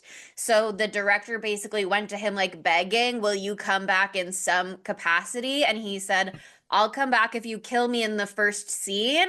And then they kind of went back and they had some deliberations and they came back to him and they said, "What if you disappear in the first scene, but then you die in the last scene?" And he went, "Whatever, okay. Yes, I will do this so that you can make your movie because we had a good experience on the first one." And yeah, like Monica said, he was like, "I'll just donate my salary." So like Yeah. nobody originally That was was interested in making a sequel until the studio was like, "No, we We're need a making a sequel." sequel, and We're actually, we're doing making this. 5 more after that, and 100 more I after mean, that. I think other than like I mean, again, I know we're talking about how like sequels are like a very new thing, but like I feel like after this, I would have been like, maybe sequels are a mistake and we should never do them No, again. sequels What if are we fun never and did a silly. sequel? I mean, See, I'm this one sorry. is We need like, to talk about we need to talk about like the were they people or You don't bro. not? like Were they that? people? Right? Were they when they Yeah, had the mask and they did the reveal, I'm like, are they nuclear? See, I pronounced it right. I They're usually pronounce it the irradiated. Bush way. Were they like nuclear like Mutants? war victims? Because I mean the way their skin was, I was like trying to figure that out. They've been I'm like, living maybe I'm next not to and smart enough. worshiping that bomb for generations and generations and generations and yeah, they're generations. just Radiation. fucking mutants, and I think it's more compelling if they are humans that, like, humans either fucking died out or, like, became animals, or they turned into this mutated form where they thought they were just better than everyone and had reached fucking nirvana and peace and ascended to a higher level of This is their thinking. And yeah, heaven beneath the in earth. So, some but ways were they they have because they have Worshipping a superpowers bomb. now, but they're worshiping a I bomb. mean, which again was very heavy-handed of like So their heavy-handed. religion was the bomb. I'm like, Alpha and okay, Omega, the yeah, Well, sure. beginning Am I and right? the end. I the actually I didn't hate doomsday it. Like bomb. it was heavy-handed, but I also didn't hate it because I think that in some ways there needed to be. I think that now it's easier for us to kind of say this, maybe, but like maybe in like 1970 it was a little bit more of like a cutting commentary to be like, your God is the bomb. This is your God. And I do think that like for the like I think that now we can be like a little cynical about it. I mean, but like for then that was like, yeah, your God is the bomb. Like people were still in like serious like Cold War scares. There was Yeah. like, Vietnam was still going on. There's still people still getting drafted every single day. They were worried about more bombs being used in the Vietnam War. It wasn't that long ago. World Yeah, War People II like remember when they nuclear did yeah. bombs. fucking Yeah, yeah. it's just so like I was like heavy, but I'm like, maybe they needed a little bit of a heavy hand for this. But And like, do every we? war has been from religion, or not, maybe Yeah, not every single one, but like 90% has been about religion and fighting to like make people believe in your God. So I feel like that's right there on the page. Anyway. I Chelsea, I feel like you'd be yeah, like you're I exploding. I think it's very interesting. I mean, I think it is the obvious call if you're making a Planet of the Apes movie that you want to know more about what happened on Earth. You don't need specific details. Nuclear war that destroyed the planet until evolution started over basically is like good enough. You don't really need details on it. But that I think is an overarching theme in stories about nuclear war is like, is there some sort of bunker somewhere that's gonna protect the important people? I think that's a lot of apocalyptic media. Yeah, And to imagine what Nuclear that looks fallout? like, the people who are like, obviously, this is not a bunker necessarily, but the people who are in their bunker, isolated from the outside world and what's going on out there, how does that society develop? It's been 2000 years, Weird. you know what I mean? They're down there with that still active nuclear like a bomb this whole radiation, time. Getting Yeah, they're freaky getting religious. irradiated, but I also think it makes complete sense that trapped in this one area with this nuclear bomb, their society slowly evolves to exist around the bomb, worship the bomb. This is the source of power. I think it's very interesting in terms of nuclear warfare in America at the time and looking back at the use of nuclear bombs in World War II to say, well, that was the thing that ended the war, right? Like, if you're not, engaging with history that much or watching the movie Oppenheimer as it hits theaters, even though they have like exactly the same line at one point where they're like, this bomb could light the whole atmosphere on fire. We don't know. Which Who's again to was in say? Oppenheimer. Who can say? yeah. I mean, But I the framing of the nuclear bomb for so long in American history was like that was what ended World War II though. So like did it kill a lot of people and it was bad? Sure. But also that was the end of the war. So that's what It brought saved a peace. bunch of So people, for Yeah, them we to present actually. it showed as like everyone that kind of this ends is things. a peaceful Fucking thing, hell. and then yeah. for them to be able to reframe all violence in their mind of like as long as I'm not the one actively punching Doing you, Dying. it. then that's you throwing a punch. Like it's so I interesting to say if I don't have to commit the violence with my own hands, I'm actually not committing any And it's violence. pitting other people against each other Mhm. too. And I feel like that's I something the love the government does. I love the just like the plain like glory to the bomb line. I was just like it was Yes. very like I loved that. I Their was like, song where they're like yeah. singing. Also, I just want to say that down there they created their own Omega verse around the bomb. Oh my God.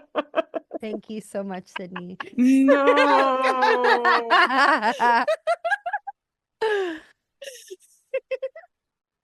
Yeah, so the people who have like the telekinesis, those people Yeah.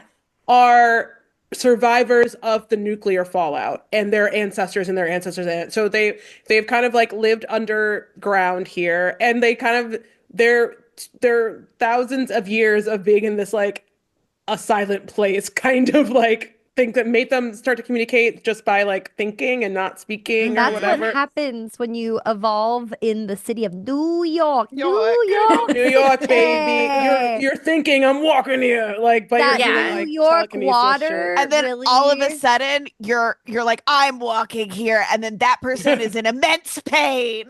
Yeah, no, that part was scary. Like, it actually became like a kind of like a real like what I very like horror adjacent. I mean, I'm Yeah. not you guys know horror people. Yes. I'm just a guest.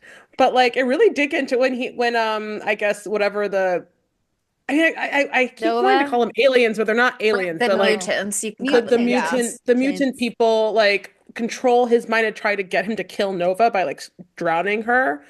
I was just like, this got really And dark also really the strangled fast. The kiss. strangle. Well, Yeah, the I was, fucking that was vibe like, shift in at that point was so severe. I was like, I have whiplash. Holy shit. yeah. I liked how diverse the like I how there was like kind of the same like mirrored like Yeah. the Same. like they like the Those are token the New black guy, Yorkers. they had the like yeah, I'm like They we are had Every body loving the diverse diversity. More crew, women. just like the astronauts in movie one, you need one black man and you need one blonde woman, and then you can have three Mhm. white guys, and Yeah, that's and great. Yeah, yeah. We love various that. levels of spice. Maybe one That's blonde to enough. spice it up a little, you know.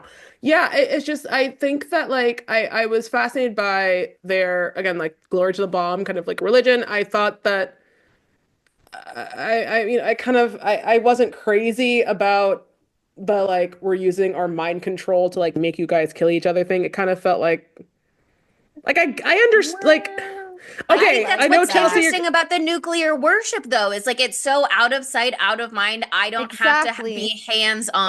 was they were literally detached from the violence in a Mhm. way where they could say, I didn't do that, even though they did do that. But like, look, I didn't punch him. I'm not the one who stabbed him with that mallet or whatever. Like they can I separate themselves and That release mace that they all bring into the jail cell. responsibility. And I was also just like, saying, I didn't like that. I just didn't like, I get it. I just didn't like the something about that. that's okay. I'm not me being squeamish. Like, I don't, I'm No, no, no. like, damn, this got dark. I like dark. But I was like, all right.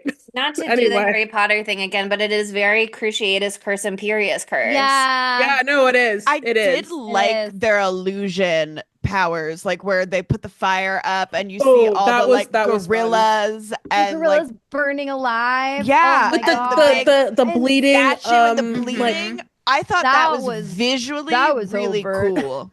that was I very thought it metal. was interesting because in the first movie, you have that scene where they're like, there's thunder, there's lightning, but there's no rain. Isn't that weird? And I think in the first one, because that was supposed to be a standalone, that was just going to be one of A those things. It's random like, thing. oh, yeah, the climate's crazy now because we set off nuclear warfare and destroyed the Climate earth. change. But in the Right. second one, you can kind of, if you want to, read back and go, that was one of the illusions trying to scare people away from the forbidden This sounds zone. like Zone. us with Y2K month. with Yeah. Y2K Your month. retro Yeah. We were fitting doing that all the on time. That was actually the purpose. original plan. Look, there's going to be a lot of, oh, actually, you didn't notice because we didn't tell you and we didn't know we were doing this when we made this movie. But actually, in that movie, here's what was going on. They're going to pull a lot of, I mean, the way that they do these sequels is so funny. I also cannot tell you how differently, like, we're making the assumption right now in this movie that, like, there was an atomic thing that, like, wiped out the humans as we know them. Is that that feels like the assumption that we're making? An atomic bomb or something that wiped out the human society and led to the rise of the Planet of the Apes. The apes. That's what my assumption was. Yeah. Okay, like the thing that it is in the book is so different and it's so weird. What is it like a plague or is it like a No, it's like, and this reminds me a little bit of what I kind of remember from Rise of the Planet of the Apes, the 2011 one, but I don't want to. If you haven't seen that, then just like fast forward like a minute. Speaking of Harry Potter, is that the one with Draco Malfoy in it? Yes. Yes! Yes, it I is. can't fucking wait till we do that when we're doing that. Oh, spoiler alert, we're doing that. During Planet of the April. But I love that one. It was they I've seen that one too. bring Ulysses / Taylor to the lab and they're like, look at all the crazy, horrible testing we're doing on the humans. They make him watch all of it. It's all very fucked up. And he's like, you're gonna go crazy for this one. Insane. They sedate these humans that can't speak, right? But they do something to their brain that makes them like connect to the like historic hive mind that of course lives inside of all of us where we know all of the history of all of mankind. Did you know that's inside of you? Because it is. Yes. Wow. If a monkey zaps you just the right way, you will start speaking in a language that you never spoke. The simian language, by the way, makes no fucking sense.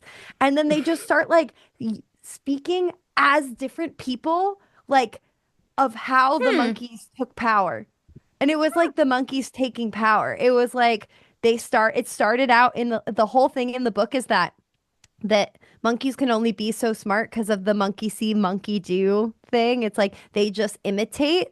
And so, how are they able to imitate this well? Because the monkeys that got super smart were imitating the scientists because The they were in the cruelty of the lab. scientists. The Yeah. cruelty of the scientists like led them Okay, that's to right. This sounds get familiar. Yeah. smarter and smarter. And then, like, also, I guess we were using monkeys as like helpers or whatever in the household. So this one lady was like, one day the monkey started going to meetings and he came back and then he told me to do the dishes and then he kicked me out of the house. That's very the women's feminist like- movement. Yeah. Like in story Shepherd's time. Wives, when My they go to- chimpanzee, like story time. My chimpanzee made me do the dishes. My Like- chimpanzee butler made me clean my own toilet. Like He no, kicked like me out. And then, like, there is this part where they're like, and now the monkeys are coming. I can hear them, and we can't get our shit together to organize against them. And they're here now. They're and the better at worst part of organizing all, than us. Maybe they deserve don't to take even over. have guns. They just have whips. Quote, damn quotes. whips. Quote. So they whipped the human race into submission and became the Damn. daddies of Wow. planet Earth. Anyway. Okay. So that's what happened. Not the daddies. That's what not happens the dad. in the book. Sorry, I said it like that, but I was going I mean, daddy The of doms. planet Earth. the doms. How about that? The doms of planet Still Earth. bad. To go with the whip thing. I didn't want to make it about men. Okay, let me take that out of it. Oh my So, Um, like, that's what happened in the book, and then it's this. Well- they're like a bomb, atom bomb, or whatever, nuclear what bomb. I thought was interesting though was like just kind of like how everyone is like even in the first and second movie, each of the species is like high on their own supply of like, well, we're the smartest people here, so obviously we're gonna like in the first one when I think Taylor's like, well, give it 6 months and we'll be in charge of anything that's here. And it's like, well, I you was thought like, again. oh, you little fuck ass. Right. And then in the second one, it's like these mutant, nuclear fallout New Yorkers are New like Yorkers. the nuclear fallout New Yorkers are like, oh well, like we're too intelligent. We don't even need to talk. We can just like think, and we'll do this. And then Speech is primitive. They got murked in 2 fucking seconds by like the apes when they By came guns. in. They're like That shit yeah. made no fucking sense. And I was just like, where's your brain now? I'm like, oh, you're so smart, but you couldn't prevent that. I mean, I guess they did prevent them from getting into the Forbidden Zone for like a while. Well, yeah. But like, They have that thing where they're like, we're so smart, but we're also defenseless. All we have is our atom bomb and our mind powers that can make you feel extreme pain and start killing each other instead of focusing Yeah. on us. Which, like Monica's saying, does feel very give the people a scapegoat and they won't turn on the government kind of thing. Yeah. But the way that they go, they've seen through our illusions, they're smart enough to realize our illusions are only illusions. They go, ugh, they're too stupid for our illusions to penetrate their brains. And then they Right. just give up and go, I guess we have to explode the atom bomb. they I guess our like, only choice they're is to like, "It's a explode the wrap." atom bomb. And we Like, love "It's the a atom wrap." bomb, and that's our God, and that's peace. So actually, we're okay with that because we've been singing about this for generations. Kind of like a death cult and kind of ending. No, Like, they're it's like, so Jonestown, bro. And this was before Yeah. Jonestown. I just looked it Sure up. That was was. 78. Because they literally Yeah. drink the fucking Kool-Aid. They have a little drink that oh, she has the kills little, them. she's a little The girly- cyanide, whatever. Yeah, yeah. Cocktail girly blondie. pop, girly The pop. girly pop. Her name is Albina. Albina with her. What's that shit called? Snood? Is it Yeah, Snood? I loved. Okay, I know that we're like talking. We're like kind of like this was crazy, but like the aesthetic of the mutants, I was like on point. They were Oh, like they had different kind of colors. slay.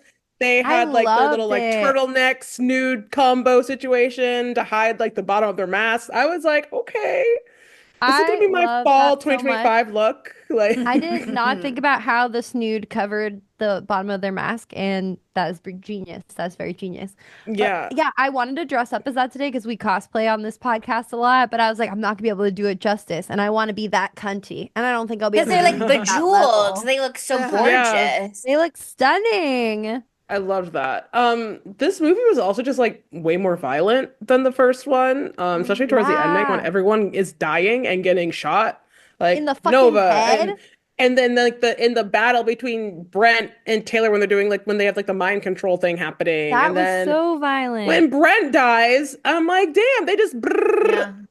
In the and forehead, he gets shot. Like yeah. it's a direct And headshot. the gore, he was Brent was shot a bunch of times, and I thought that the ending when Taylor was also shot but like lived for a bit. When he was like Yeah, you thought he was down asking for the count for a second, but he yeah, and I got was that. like, I was like, oh, and then he got back up, just like limping, doing like asking for He's a help. hero, Ashley. I love Taylor. Don't get me wrong, I love him. But he I was love that asking he for rides for help. Nova. He's as soon as Nova shows up, he's like, "Oh my Yes, God, my little baby." Like, that's my yeah. woman. Mm-hmm. hmm Well, and then when he asks for help, he asks Orangutan Man, whose name I keep forgetting. It's doomsday, the end of the Yeah, world. Help yeah. me. And then dude's like, no. He says, "You ask Like, me to help you? Man is evil, capable of nothing but destruction." Which, like, and he Sure. like has a you're not right. point. Too, Like that though. and all the scrolls. I'm like, you were not wrong about man. However, However, I mean, This is gonna you're hurt not that you great too. either. You kind of Take a suck look at too. monkey kind. It's not looking Yeah. so good. Yeah, it's not great either. And then I like that it was like kind of like fuck it, I'm gonna blow like, and also at that point like the nuclear bomb because they were like, oh, let's get like let's get the nuclear bomb thing because it's like now they the apes consider are like gonna have it. well they consider like they saw all this like idolatry like just like they thought all of this was like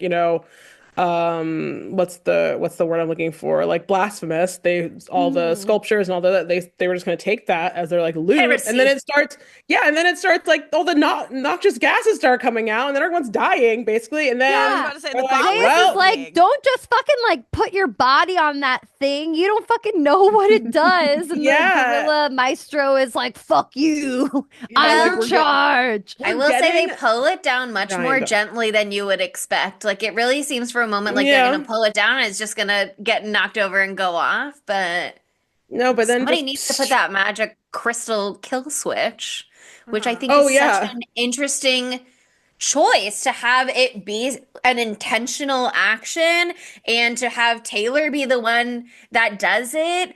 yeah, to end the world. It was Charlton Heston's idea for him to be the one that's like, ugh. But it's so interesting. The Yeah. way they frame it in the movie is almost like, is it an intentional? Is it not intentional? Is he just like grasping as he falls down, dying? Is he like, I hmm can't let the apes have the nuclear bomb? But also this world is cooked anyway, so might as well just kill everything off because they already tried starting over once and it doesn't seem like it worked out. hmm It's super interesting to position man as the doomsday bringer this whole movie and then to be like, well, and they sure are. And guess who's going to do Doomsday a fucking again? A It will man. always be Man. the humans This who set off the man. A bomb. It'll be man. blonde Yeah, man. a blonde That's man at part of that. That's A the blonde like man. premise in Kingdom of the Haven't seen Planet that of the coming. Apes. Like they're doing a lot of stuff in there, but ultimately it's like humans are trying to make sure that militaristic warfare that human capacity had doesn't fall into the hands of the apes. Because then it could be used against them. It's so interesting to see the way that like the themes get recycled through the franchise. You'll see more as we go on, but um man. I mean, it just I really and I want to watch more like overtly like Cold War anxiety like movies. I mean, Possession is a great Cold War like horror movie in a lot of Fucking ways. I mean, love that it's about a movie. lot of things, but it's also about the Cold About the War. Cold War, It's yeah. about Cold War and marriage. I mean, which, And we the can Cold War of but a marriage. bunch. Yeah, exactly. But like I mean even like and also like even if you like I listen to like a lot of like 80s music, and I think just like the older I get and maybe the more like chaotic everything feels, the more I hear just more overt like anxiety about nuclear war. That even just like I don't know, like a Smith song, like the I thought about this a lot, like or in the song Ask Me, the like chorus is like, if it's not love, then it's the bomb, the bomb, the bomb that'll bring us together. And I mean, it did bring them together in a way. They all died together. Yeah. But like, We all become deatomatized and then we're just floating dust in yeah, space. How we beautiful. come Well, together. Taylor said Nova got knocked to the ground and hit her head and died instantly, and there's nothing left on this planet worth Nova saving. got shot a She bunch got of times in the back. What are shot. you talking about? She Yeah, got machine gunned in she the got spine. brah, brah, and She then got she was like, machine gunned hella times. They just Yeah. didn't show the gore. But yeah, she just gets shot. They go to the I side and she goes down. I did think, can I make a comment that, I mean, it's really not Always. that big of a deal. Please. Oh no, I'm just gonna say it. I thought that it was funny, not haha funny, but like kind of funny that like the first human in each movie that dies is a black guy. What's up I with thought that? the same thing. I was like, what's up with that? When like when in the first one when they get but I'm like, the black guy Yep. got shot, Why did It's he the and trope. now he's immediately stuffed in It's the the die? trope. museum. Is this And then in where it this Dodge, one, started? poor Is this Dodge. where the trope started or was it before Dodge. this? I'm like, I also had that question. Probably before, but I don't know, maybe not. I mean, they didn't have like a lot. I don't know. This is an But early then, entry at least. yes, definitely an early entry. Then in the second one, when it's like it's really towards the end, but then when everyone's pretty much got like pop, pop, pop, I'm like, okay, so the black humanoid man The Hit has to be the man. mutant first had to one to go. go. I'm like, I knew he I was doing bad things. I didn't feel bad for him, but I was also like, huh, Classic Hollywood. yeah, I I'm like, did love interesting. that when he died though, he was like, I will show my true face and he rips off his face or I whatever. did like that part. Like, I think With I the even like, religious I craziness. said, yeah, unto God, I reveal my inmost self. And I was like, damn. Yeah. Ooh, that's way more Okay. beautifully said. I was like, wow, okay. Oh. I think my theory is that they wear the people masks because I don't know, maybe a illusion of normalcy because they love illusion, but B because their skin is probably too sensitive to just be like exposed to the elements Scentsy. all of the time. And the model for that makeup really is just like human anatomy with no skin. And that's where they came up with the design is And from that's why a they're all Grey's so hot. Anatomy textbook. But it's so interesting to me that they wear these masks all of the time, and then when they pray, they take them off to be their inmost selves, and then when they die, they want to die as their true Inmost selves selves. without the Yeah. illusion. Mm-hmm. I mean, it also just reminded me a lot of like, I mean, I don't have like, I might be off about this, but like when you've seen photos of people who were victims of like nuclear fallout, radiation, all that kind of stuff, like what happens to their skin and stuff. It did kind of like remind me of what I imagine that image is too. So I was Yeah, like, yeah. huh. We've seen The Hills Have eyes. I did Yeah, I not mean, need to okay, you Google look, that. I did not need to Google I that have for reference not, photos, and I I, did. You can skip I it, have Ashley. not. When they're Watch in the the original desert one. and you see the people creeping along the background, spying on the astronauts in the desert, I think in the first movie, as they're like finding Mhm. the watering hole, that really reminded me of The Hills Have Eyes. So that Mhm. part was spooky because I forgot that those were supposed to be the humans and not the apes yet. I'm just like, these are some really human looking monkeys. And I'm like, They're kind oh, of they're the bald. humans. Yeah, I'm like, oh, these are the humans. They're just having fun. They're just goofing off, having a good Just time, playing a little prank. goofing. They're just goofing. They're like, bare butt. We're just You goofing. know, something that I noticed in this movie that I wish was explained. I wonder if there's something in the books, Monica, but I don't know.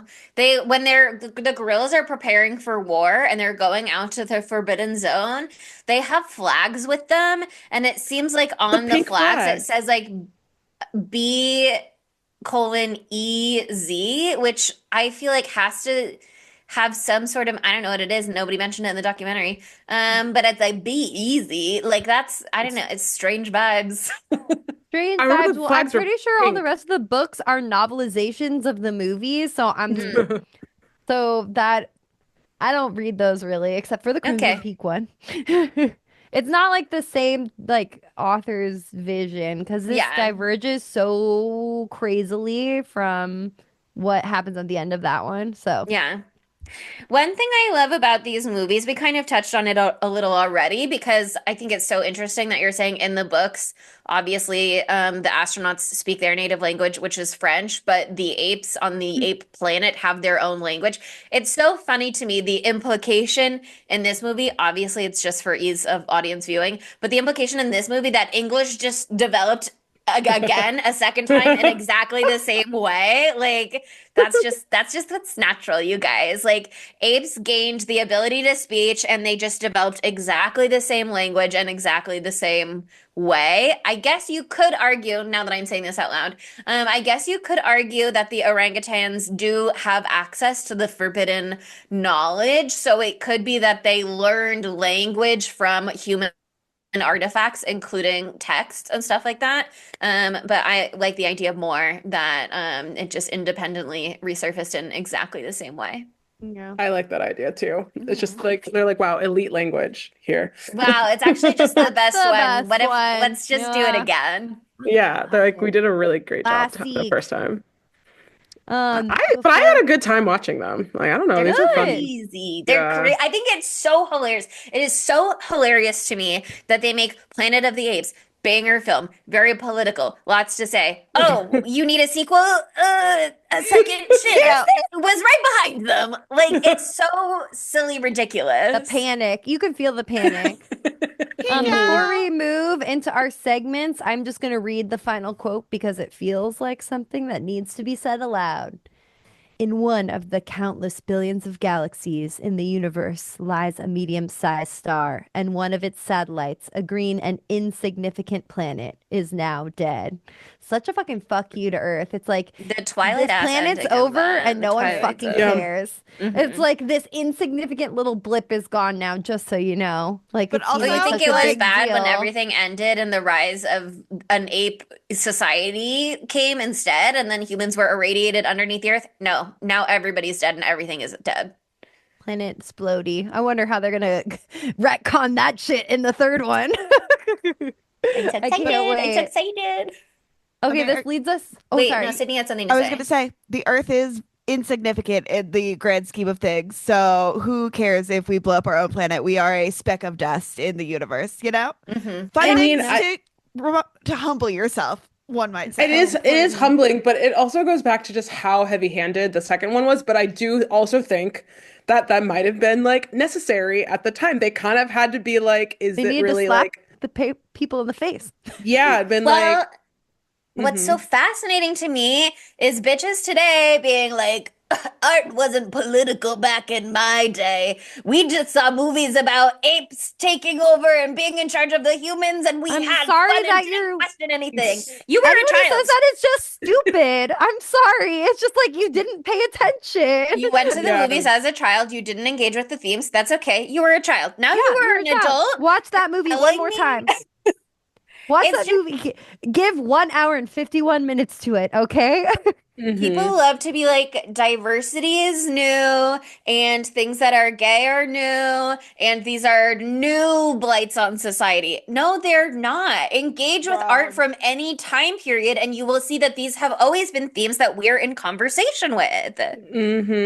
And like honestly, I think that there's a lot, not to be corny, there's a lot that we can learn from these movies, as well as just how nice it is to see just like those kind of effects again, just like not all CGI, not all, this Yeah. When or that. Taylor like falls through, he's so obviously in front of a green screen, Yeah. and they just like Oh my fade him God. out. Right. Like, okay, the second movie had like So the good. effects for that one were a little, I'm like, all right, you guys. But the That first was one was like, gorge. but the first one was beautifully done. I loved the Totally costume work, the makeup. It was They like we need to talked in the documentary. return. It won It's so 2 Oscars, right? interesting.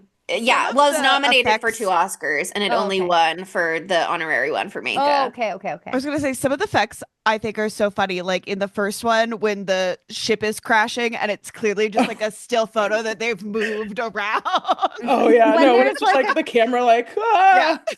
In the second one, where they're going through that like first space place in the beneath area, and there's all those different tunnels, and like one's a real tunnel, one's a painting, one's a real tunnel, one's a painting. It's so funny. The painting, I mean, that was just like a huge part of Hollywood that I think is like very cool and actually underutilized these Yeah. days. Um, but the Statue of Liberty part in the original, they built some structures for the scene when they're filming from the cliffs as they're like panning over, and you just see like a little bit of the torch and then like the spikes from her head thing. Um, and then when you see like the full shot from the beach, that's a painting. But the way that they just were able, what they were doing to film this movie is so fascinating, so interesting. The crash scene, the way that they make it practical by just like filming as though you're in the perspective of the spaceship just crashing down instead of having to like show you a spaceship that's gonna look very silly. They got very The- creative. yeah, Then you pan out from the window to be like you're inside the ship. the only thing that the last thing I'll say about the like way it was made was that the bit with like the sky, the earth, like, oh, we're falling. It reminded me of that video of, I think someone was like skydiving or something, and they had a Oh no. camera on them, and they dropped the Um, camera, and then it's only like a full minute and a half of just like boop, boop, boop, boop, like just like tumbling, tumbling, tumbling, tumbling, tumbling, and then it lands and like a farm with like a bunch of pigs like in the mud, and the pigs Yes, just like come get closer, and they're like, I "What's love this?" that Like, video. yeah, no, that's what it reminded me of. Okay, well, I think Anyway. it's time for us to move into our segments. So Our first, segmentos. Yeah, yeah, we yeah, will yeah. ask the age-old question, how could this movie be gayer? And I should say these movies be gayer, so we can answer these questions in tandem for both. Um, go. Um, my two quotes that I pulled from the first movie for this segment are one, Ashley already mentioned it, but all right, you can cut pieces out of me. You've got the power, but you're doing it out of fear. Remember that. Remember that because you're afraid of me. What are you afraid of, doctor? That feels very relevant to current queer culture and cultural pushback these days, where it's like, yes, the government can make it illegal to do whatever or change the gender markers on your passports and all of that stuff, but like they're just afraid of you. And they just don't understand. And you are still who you are, and you're still in charge of that. And then my other quote is beards, I don't go for fads. And that was from Lucius. Oh, that I Taylor says love that on Lucius. or there's dialogue there. Anyway, that he doesn't go for beards. We don't really see any queer society among the apes, but I believe it exists. And the second one, Taylor and Brent Yep. they're in a throuple with Nova, first of all, obviously. Yeah. Um, but Love. Brent Taylor doesn't know that Brent existed until they're meeting here. Brent is in love with Taylor. It Mhm. was very, people say He's we're obsessed. like, they say we got the same hair. Like that it felt very Yeah. like Hmm. um They're vibing with each other. I liked the line in the first movie where I forgot who, I was between Taylor and someone else, where someone said like, let me find it. I didn't realize that man could be monogamous, and he said on this planet it's easy, which I was just Yeah, like, that was such a fucking burn at first, and then he flipped it around. and I was just like, I don't know, maybe this could introduce a polycule. I don't know, man. I don't know. I'm just kind of like, I was also thinking about the beard line. So that you Something got in the best there. one. Something in there. Yeah. I think But it is the monogamy aspect of it for Taylor though is so interesting that he comes in being like, I have made love many a time on earth, but have love never. Right? yeah, I'm just Um like, okay. Okay, no, what he girl. locks in with Nova so immediately because he's like, well, I'm tired of looking. I'm just ready to settle down, which is how men are. They'll He just was like fuck The there are taxi any around other cab theory. girls. and then they're ready to Mhm. settle down, and then whoever comes along next, great, that'll work for me. It only Yeah. took him 2,000 years to feel comfortable to settle down. Never give up, guys. Never give up is the I lesson just there. think if Stuart, it was That's the supposed to problem be with men Eve. today. They're waiting If until they're 2,000-year-olds to settle down. if Oh my Stuart was God. supposed to be Eve and help repopulate the Earth, and there were going to be at least 5 men, those men were going to be gay together a lot. Yeah. Yep. No, it's A true. lot of the time those men were They going to were- be being gay together. They were probably gay on the spaceship. They're probably gay in the spaceship. Gay on the spaceship. What else are you gonna do up there? Oh, I mean, okay. Be Also, the other cryogenically thing frozen. I was thinking of. It's that or be gay. Yes. There's no in between. Two choices. I think I was thinking of was when like the telekinesis, like human mutant nuclear fallout people they showed up. must I fuck love freaky. the color coordination. Like I was like, Mhm. we could have pushed that a little bit more. We could have pushed that a little more. Mr. Like, Lavender being like, the one the- in power. That was interesting. they That were was they queer. were they were divas. Yes, they were. Yeah. They were slaying very hard. They were slaying a little too hard, a Cunty little little too aggressively. outfits. Yeah, the cunty little outfits for sure. They could have. Yeah, that's what I have They in my went notes. full throttle. They said, "We're the keepers of the divine bomb. It is our only reason for survival." And then someone else said, "And yet, as you see, we are defenseless, defenseless against the slaughtering, monstrous, materialistic apes." And I said, "Oh, they're materialistic when you guys have these cunty little bejeweled outfits." Right. Uh-huh. It's like, who made that? Where'd you get that? Hello? They're out there. Yes, the apes have beautiful clothing, but they're keeping it simple. You guys are in here with jewels on your clothes, and you're calling them materialistic? They just Outrageous. don't Just get like it. shiny things, Chelsea. They were doing like, yeah, no, they were doing very like minimalist, futuristic fashion, while the apes were doing primitivistic kind of. Yeah, I don't know. Everyone just now. See, now I'm just thinking. Now I'm just thinking of fashion.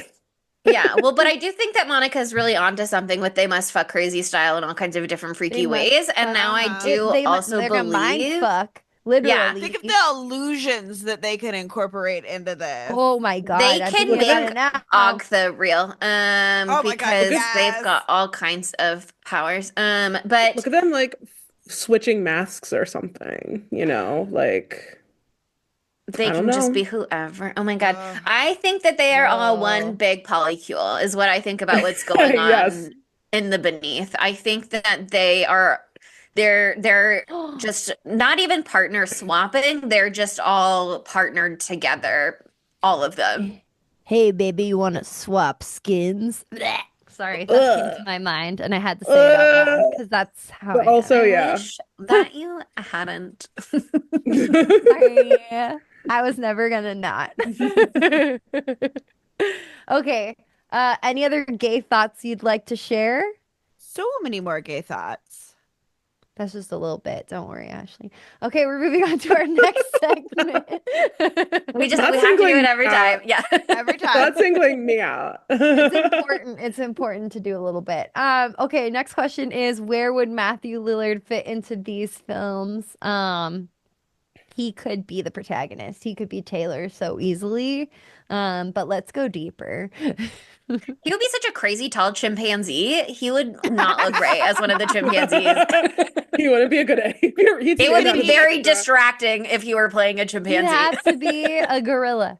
Because the He could gorillas be that one seem of to the be mind tallest. people, you know? Oh Yeah, yeah, he's he could giving be one of you the mind that. freaks. He's Yeah, giving mind for freak. sure. He's He could giving be a mind mind freak freak. for sure. I was calling him the mind freak. Mind freak. You remember that show? That Yeah, yes. that's all. Wow. Chris That's what Angel. he's giving. Chris Angel, Yeah. mind freak. Wow, Yeah. they really are. And he's still That's doing it. it. If you go to Vegas, which I was at a couple weekends ago, Hell I saw yeah. a giant Chris Angel mind freak billboard. I'm like, damn, he's still at it. He's still I would freaking love the to mind. see that Same. show. I saw David Yeah. Copperfield's show. That was something else. I That don't was a mind recommend it. freak. I don't recommend it. Was- It was really was your- like personal was your journey about mind his freaked? childhood. Oh. No, because I didn't go to Mind Freak. I was mostly learning about an alien and David Copperfield's childhood. So I can't recommend it.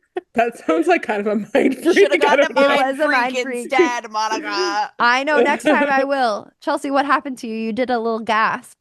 I remembered that something that would have been relevant to bring up into our topic of how crazy fascinating it is the way that they engage with religion in this movie.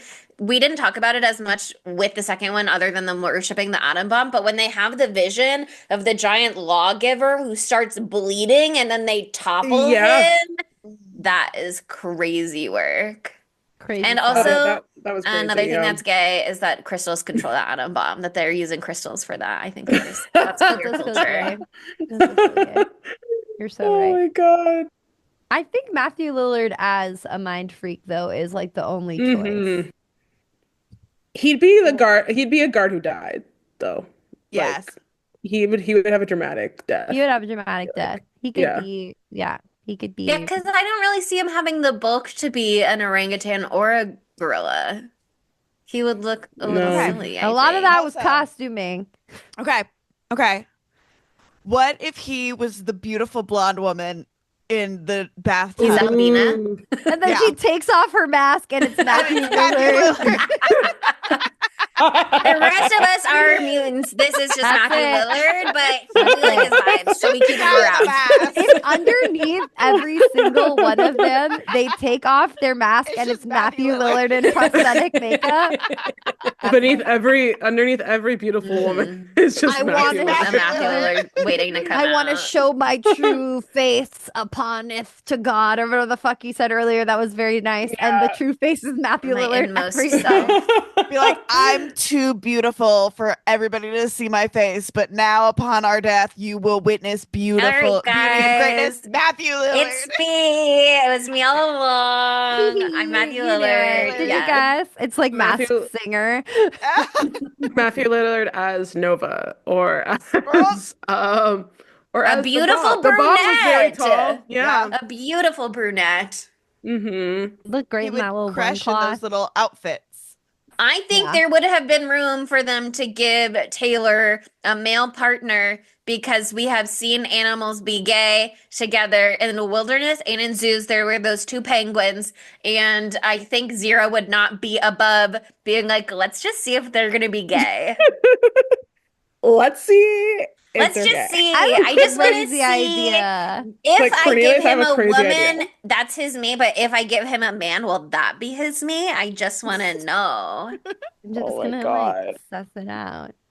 Zira's Okay. the monster fucker of this universe, and I just don't think she's above like not playing God a little bit in her own capacity. No, A little gay 100%. She's shit. not Just to be totally like, let's morally- just see what happens. She's a What scientist. if She we loves to pick- experiment. That's gay. Yeah. Okay, that brings us to our next segment, which is dumb bitch. So a bitch for each movie, a dumb bitch for each movie.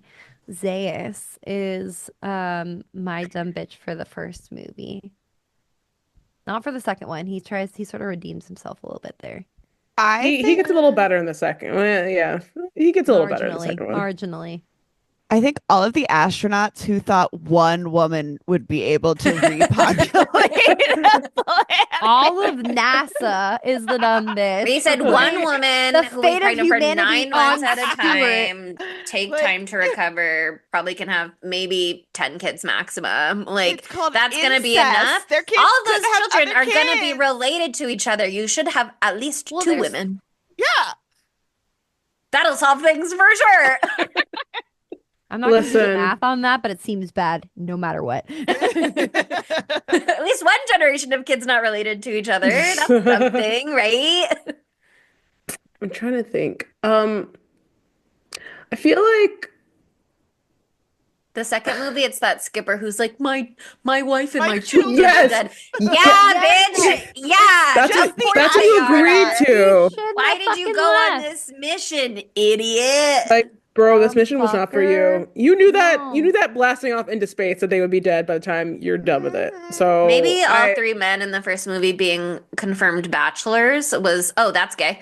Maybe all three men in the first movie being confirmed bachelors, they were like, the audience needs to see that men can be married with wives. They need to be reminded. Oh my god. Even though Zira and Cornelius are right there being like, we're married now. I love that they were like, oh, we're married now, by the way. That's like 20 years, 23 years earlier, but also time has passed and they're married now. Mm-hmm. I think that the mind freaks are the dumb bitch in the second one Mhm. because like you evolved to have superpowers, but you still are hella religious and you worship a bomb. Like we could have moved past The bomb that. gave them the superpowers, though. Did you consider that? Yeah, but I still think that they And could what have good did it do passed them in the that. end? They still Yeah, fucking died. they all died. Just a The little bomb lead and a little created gunpowder. angels. That was one line that I was like, actually, that's so true. The bomb It does did. create angels. But Yeah, in that's one way or bad another. though, because Not in the way you it think. killed them. It killed them. That's why they became angels. We missing that part? Are we having a little disconnect? Seems like yes. Yeah. It's true. No, I also think that the mind freaks are the dumb bitches of this movie. I think they just got a little too cocky. Yeah. They're a little too big for their britches, and I'm like, as soon as those damn dirty apes got through your mind freak tricks, it was it was curtains for you, toast. They It didn't was got no over for weapons, no you nothing. bitches. It's No, they like. got fucked immediately. And the Immediately. weapon they were gonna use was like it's like as soon as you distract them for 2 fucking seconds, it's done. Like if you can't, they can't focus their like mind freak game on you. It's just Dumb, like I don't know. dumb bitch So alert. Yeah. yeah, They didn't even I put feel their big hum back on. They could have tried the big hum again. yeah. The hum was Ah, scary. I the didn't. The hum hum was freaked me scary. out. Mhm. But you know what? That also just makes me think like poor Nova. These whole 2 movies, like she was Poor really fucking just Nova, in for man. like she was really just like she just got thrown into this adventure. She had literally no idea what And was going on at she didn't know all. what the fuck was happening, not for 1 second. Then she learns a word. She finally learns how to say her man Taylor's word or his name, and then Taylor. yeah, That was exactly. And fucked. That was then she also gets fucked. murdered. And then she gets He Right? murdered. tried so hard to teach her his name and her name. I know. I would She's never call not dumb and bitch. She's oh no, lovely. she I would never call Nova a dumb bitch. That's my Nova's girl. No. doing her best and she is a star. Literally, Um that's why they called her Nova because they saw oh, her in the book. They saw her and they're like, that's the most beautiful woman I've ever seen in the universe. She's like a a supernova. So supernova they named girl. her Zoom zoom Nova. zoom. The It's Hmm. so the interesting. Frenchman Boom, named her that. boom. Know In Kingdom that. of the Planet of the Apes, they like call all humans Nova. That's just like the name that they give for them. Because the apes are doing their own thing. They don't really see humans other than like the primitive humans who can't speak. And then to go and watch the first one and realize it's like just this one human was named Nova, and they just like extrapolate. It's So weird. It's crazy. Fascinating. Okay, I think we're ready for our knives out of fives. So, Chelsea, set the scene, and then we'll go in and give each. Do we want to do all of them for the first one in one go, or just want to do a combo review for both and do two different scores? Probably that one. um I two think different that way would scores. be better, That's fine Mhm. with me. Okay. but talk So about them at the same time. yes. Planet of the Apes, 1968, the original, has an 8.0 out of 10 on IMDb. And on Rotten Tomatoes, it has 86% fresh from critics and 88% fresh from audiences. And as we mentioned, it was nominated for 2 Oscars, Best Costume Design and Best Music Original Score, which is so deserved. The score, we didn't really talk about it. It is Crazy. so fun, cool, crazy experimental, all kinds of different instruments and stuff like that that are not often used. Just like the little tings, everything that's going on. Love it. I didn't And even I want to listen. I want to watch it again because I didn't even clock that it's the so first time. 60s sci-fi. It's It's so so 60s Ooh, okay. sci-fi. sci-fi. It's so emotive. And it won honorary award for outstanding makeup achievement. And then the second one, um, do, do, do, on IMDb, it has 6.0 out of 10. So a little bit worse, but not that much worse. However, on Rotten Tomatoes, the sequel has 34% rotten from critics and 38% rotten from audiences, which would make it a flop, except for the fact that it still made like 4 times its budget. It had like a $3 million budget, something like 2.8, and it made like $12 million, $13 million. So Damn. they said we sure can Box keep office going after this. success. So that is where the stats stand. That one did not win any Oscars. I don't really know What? why. It's so amazing and beautiful, They should have won gorgeous. for the hum. The hum They was should like have won for the hum. yeah. Sound design or something, hello, but tragically under-recognized by the Academy. Okay. Who wants to go first? I don't know if I want to. I don't think Chelsea wants to, unless you. I can. I sure I can can. go. Okay. Okay. The first one is such a better movie, although like not a lot happens, like Fair. there's a lot of walking in this movie that like the movie But it's could be atmospheric. I know, but the movie could be like a tight 90 if they just cut out a lot of the walking scenes. Mhm. When I pulled it Um up to rewatch, I was like, 2 hours. Okay. exactly. Uh Taylor kind of sucks a little bit. Like Little bit. he's not my favorite. Again, Brent's boring, but I Waiting like for him Brent. a Yeah. little bit better. But I would give Planet of the Apes probably like a 3.5. And then I'm gonna do Beneath the Planet of the Apes a 3. I still had a good time, even though it was weird. I think it was just because I liked looking at Brent. Yeah. And he's like very shirtless most of sexy, the time. handsome. It's He's like, crazy. I was like, He's like oh the my perfect man. God. Oh He's God. very good looking. So yeah, and so I was like, that got me. I was like, yeah, I'm here for this. I am set. I am involved. I'm interested. Um, okay, I can go. I, Okay. I think I would give the first Planet of the Apes.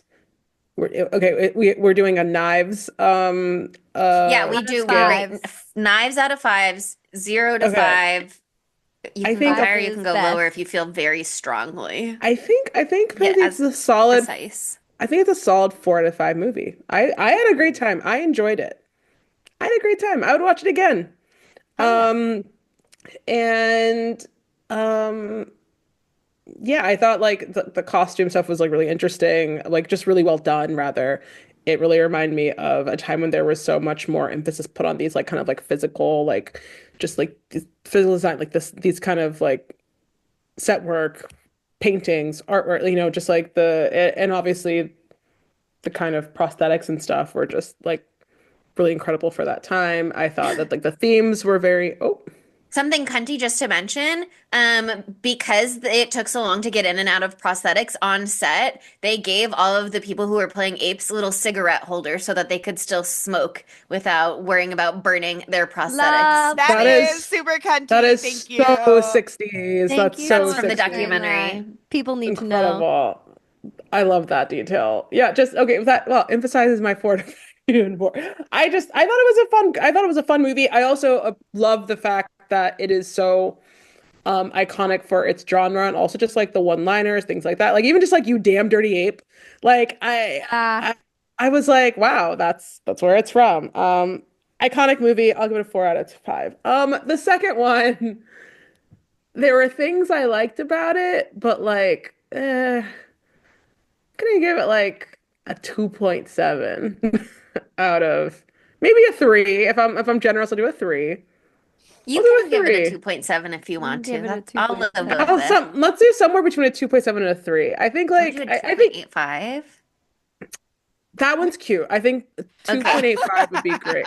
Like You like that? yeah. Well, you know what? No, let's just give it a 3. I'll be generous. I'll give it a 3. Okay, if you insist, Queen.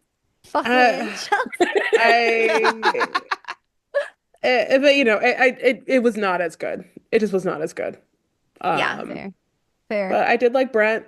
Um, and I do think that even though it was more heavy-handed with some of the themes, I do think that it didn't suck me out of it. I was like, real, true, period.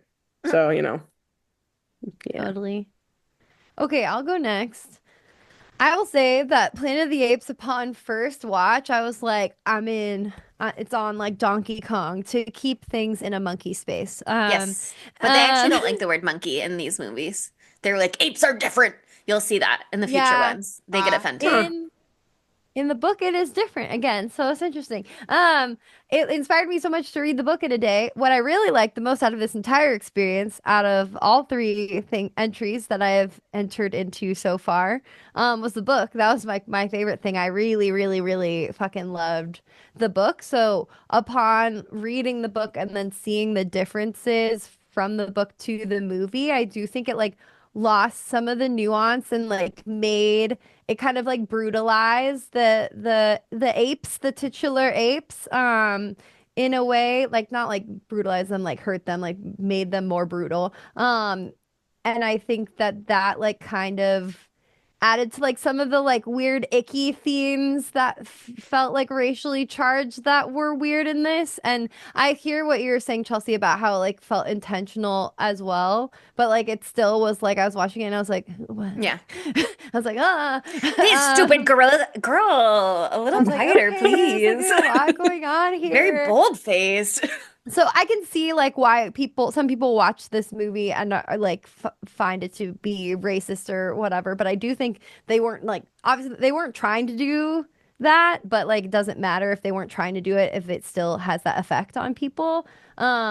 But I do think they were trying to make like very like important points that were fucking radical for 68 to be in such a blockbuster film. So I thought that that was really cool. I thought the makeup was really cool. I do think it could have been condensed a little bit more to make it a little bit more snappy and still get those points across.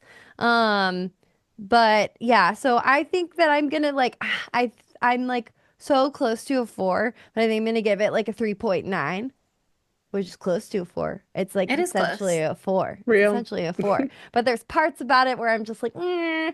But like researching this was fucking awesome. I like we haven't done one in a while where like the research was like so fun and interesting, but also completely overwhelming. So I was super nervous for this episode, but actually it was super fine. It was great.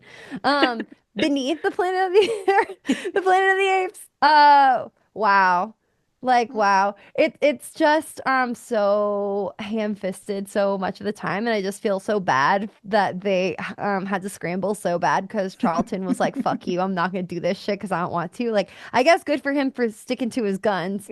But what would have been an interesting sequel about his character anyway? You know what I mean? Like they just him and Yeah. Nova. well, it could have been anything. It could have been the same thing. It could have gotten to the mutants underneath the ground, but a lot fucking quicker. I did love Brent because he was hot, and that's the only reason. You know what I mean? I Yeah. think it makes it a weaker movie because we have to redo the first half of the first movie again, which is fucking obnoxious, especially when you just watched the first one literally 5 minutes ago, which is what I These did. movies came out 2 Yeah. years apart. Okay, I know. And so they were like, whoa, I forgot everything. This is so nice to have it all rehashed before me right now. But anyway, yeah, I think I'm gonna give this one a 3.3 because I do think the mutants looked fucking crazy. What an insane fucking twist. I never saw it coming. I loved the New York buried beneath the ground. I thought that was so awesome, though I'm sure Very not cool. accurate, Ashley. Yeah, no, But- I was just like, wow, Grand Central and Stock Exchange right They're next. hitting all the landmarks. Period. It's crazy Period. how that shit was built very well, as you can tell. It was built beautifully. It stood the test of time. Yeah, That sure city did. bus still being down there. That's I crazy know. after 2,000 years. We should have saw a rat. That would have been like the real that like would've been so Wow, a good. mutant rat with rat, a little one of- little pizza rat like just scurrying Yes. like shit. Oh my God. But I will say, Chelsea, like I have been unsure about Planet of the April because I can't know. How can I know if I've Yeah. never seen any of them except for Rise of the Planet of the Apes, which fucked. But like that's one of the old ones or like the new ones. Sorry, the like not the OG whatever. I'm very excited for the rest of this month. I'm fucking locked in, so let's fucking go. Yeah. As someone who has seen the whole OG series and the 2001 remake and the 2011 reboot of the franchise, I think there's a lot of really interesting things to come, and I'm very excited. I'm glad you read the book because hearing about it, I think you're going to see things continue to be pulled from that as they Yeah, have I'm to excited come for up with more ideas for how to keep the story going when they Yeah. end the first one going there's no hope for Earth, and then they go, oh, second movie, and then they go, no, the planet is dead, and then they go, oh, third movie, now what? So they just They do that. They keep trying to be like, and no more movies after this. And then the studio goes, "Nuh-uh, girl. Like, We let's want get some another money, one." Yeah. honey. We actually really like this way is going from a business sense. And we loved how creative you guys were with just reusing footage and sets from the first movie so that you didn't have to film anything for the second movie. We thought that was a really fun way to do it. But I just think the whole franchise, I was like fascinated and shocked by how political it was when I first started watching them. I think they have so much to say. They do it in a really heavy-handed way, but I never knew that this was such a political franchise. So I have to assume that at the time, the reception it received was not that it was like doing something radical. They just were able to speak to all of these topics in a way that audiences heard, whether or not they were engaging with those themes, they were hearing it at least, and they were going home with these like thoughts being placed into their brain. Like the scripts and their quotes in these movies are I have so many quotes pulled from each of them about war and about politics and about violence and about human nature. They're just really, really fascinating. There's a quote in the second one that's like, "The apes have learned to live in innocence. Let no one, be it man or some other creature, dare to contaminate that innocence." And Zira goes, and Jace goes, "Why? Is innocence so evil?" And she goes, "Ignorance is." And he goes, "There's a time for truths." And she goes, "The time is always now." There's so much that these movies are trying to say. Again, it is a little heavy-handed, but I just think that I think it is so fascinating. The dialogue as a whole about media being like, everything's so political these days. Things have always been political. Wake up. And so I'm glad to be able to go back and revisit these films and like see for myself that it's not just like funny little ape movie. You know what I mean? Like I saw Kingdom of the Planet of the Apes and I saw political themes in there, and I wondered whether it was like a coincidence that it felt very relevant to our political times. And then I watched this movie and then I went, "Oh no, this is like a hallmark of the had been like that. franchise. This is their shit. This is what they do." So I personally love them. I'm gonna give the first one 5 knives, because Period. whether it has its flaws, I just think like she's out there doing that shit. And the second one, I think is so cunty, and I think it is fun that she's so silly and kooky. And like, yeah, is she a little slapdash? But that is her charm. That doesn't mean she gets 5 knives. I'm gonna give her, I think, like 3.5 knives out of fives, but in my heart, she is perfect exactly as she is. And I I love a think crazy it is, movie. I think it's so funny. I think it is so funny that they just have to scramble each time and that they're just like, "We're gonna make it work." And then they do. And then they do. They make it work. They make it work. And This that's is a why great movie. This is a great I movie to love watch right now. I need you to watch all of the other original movies. Okay.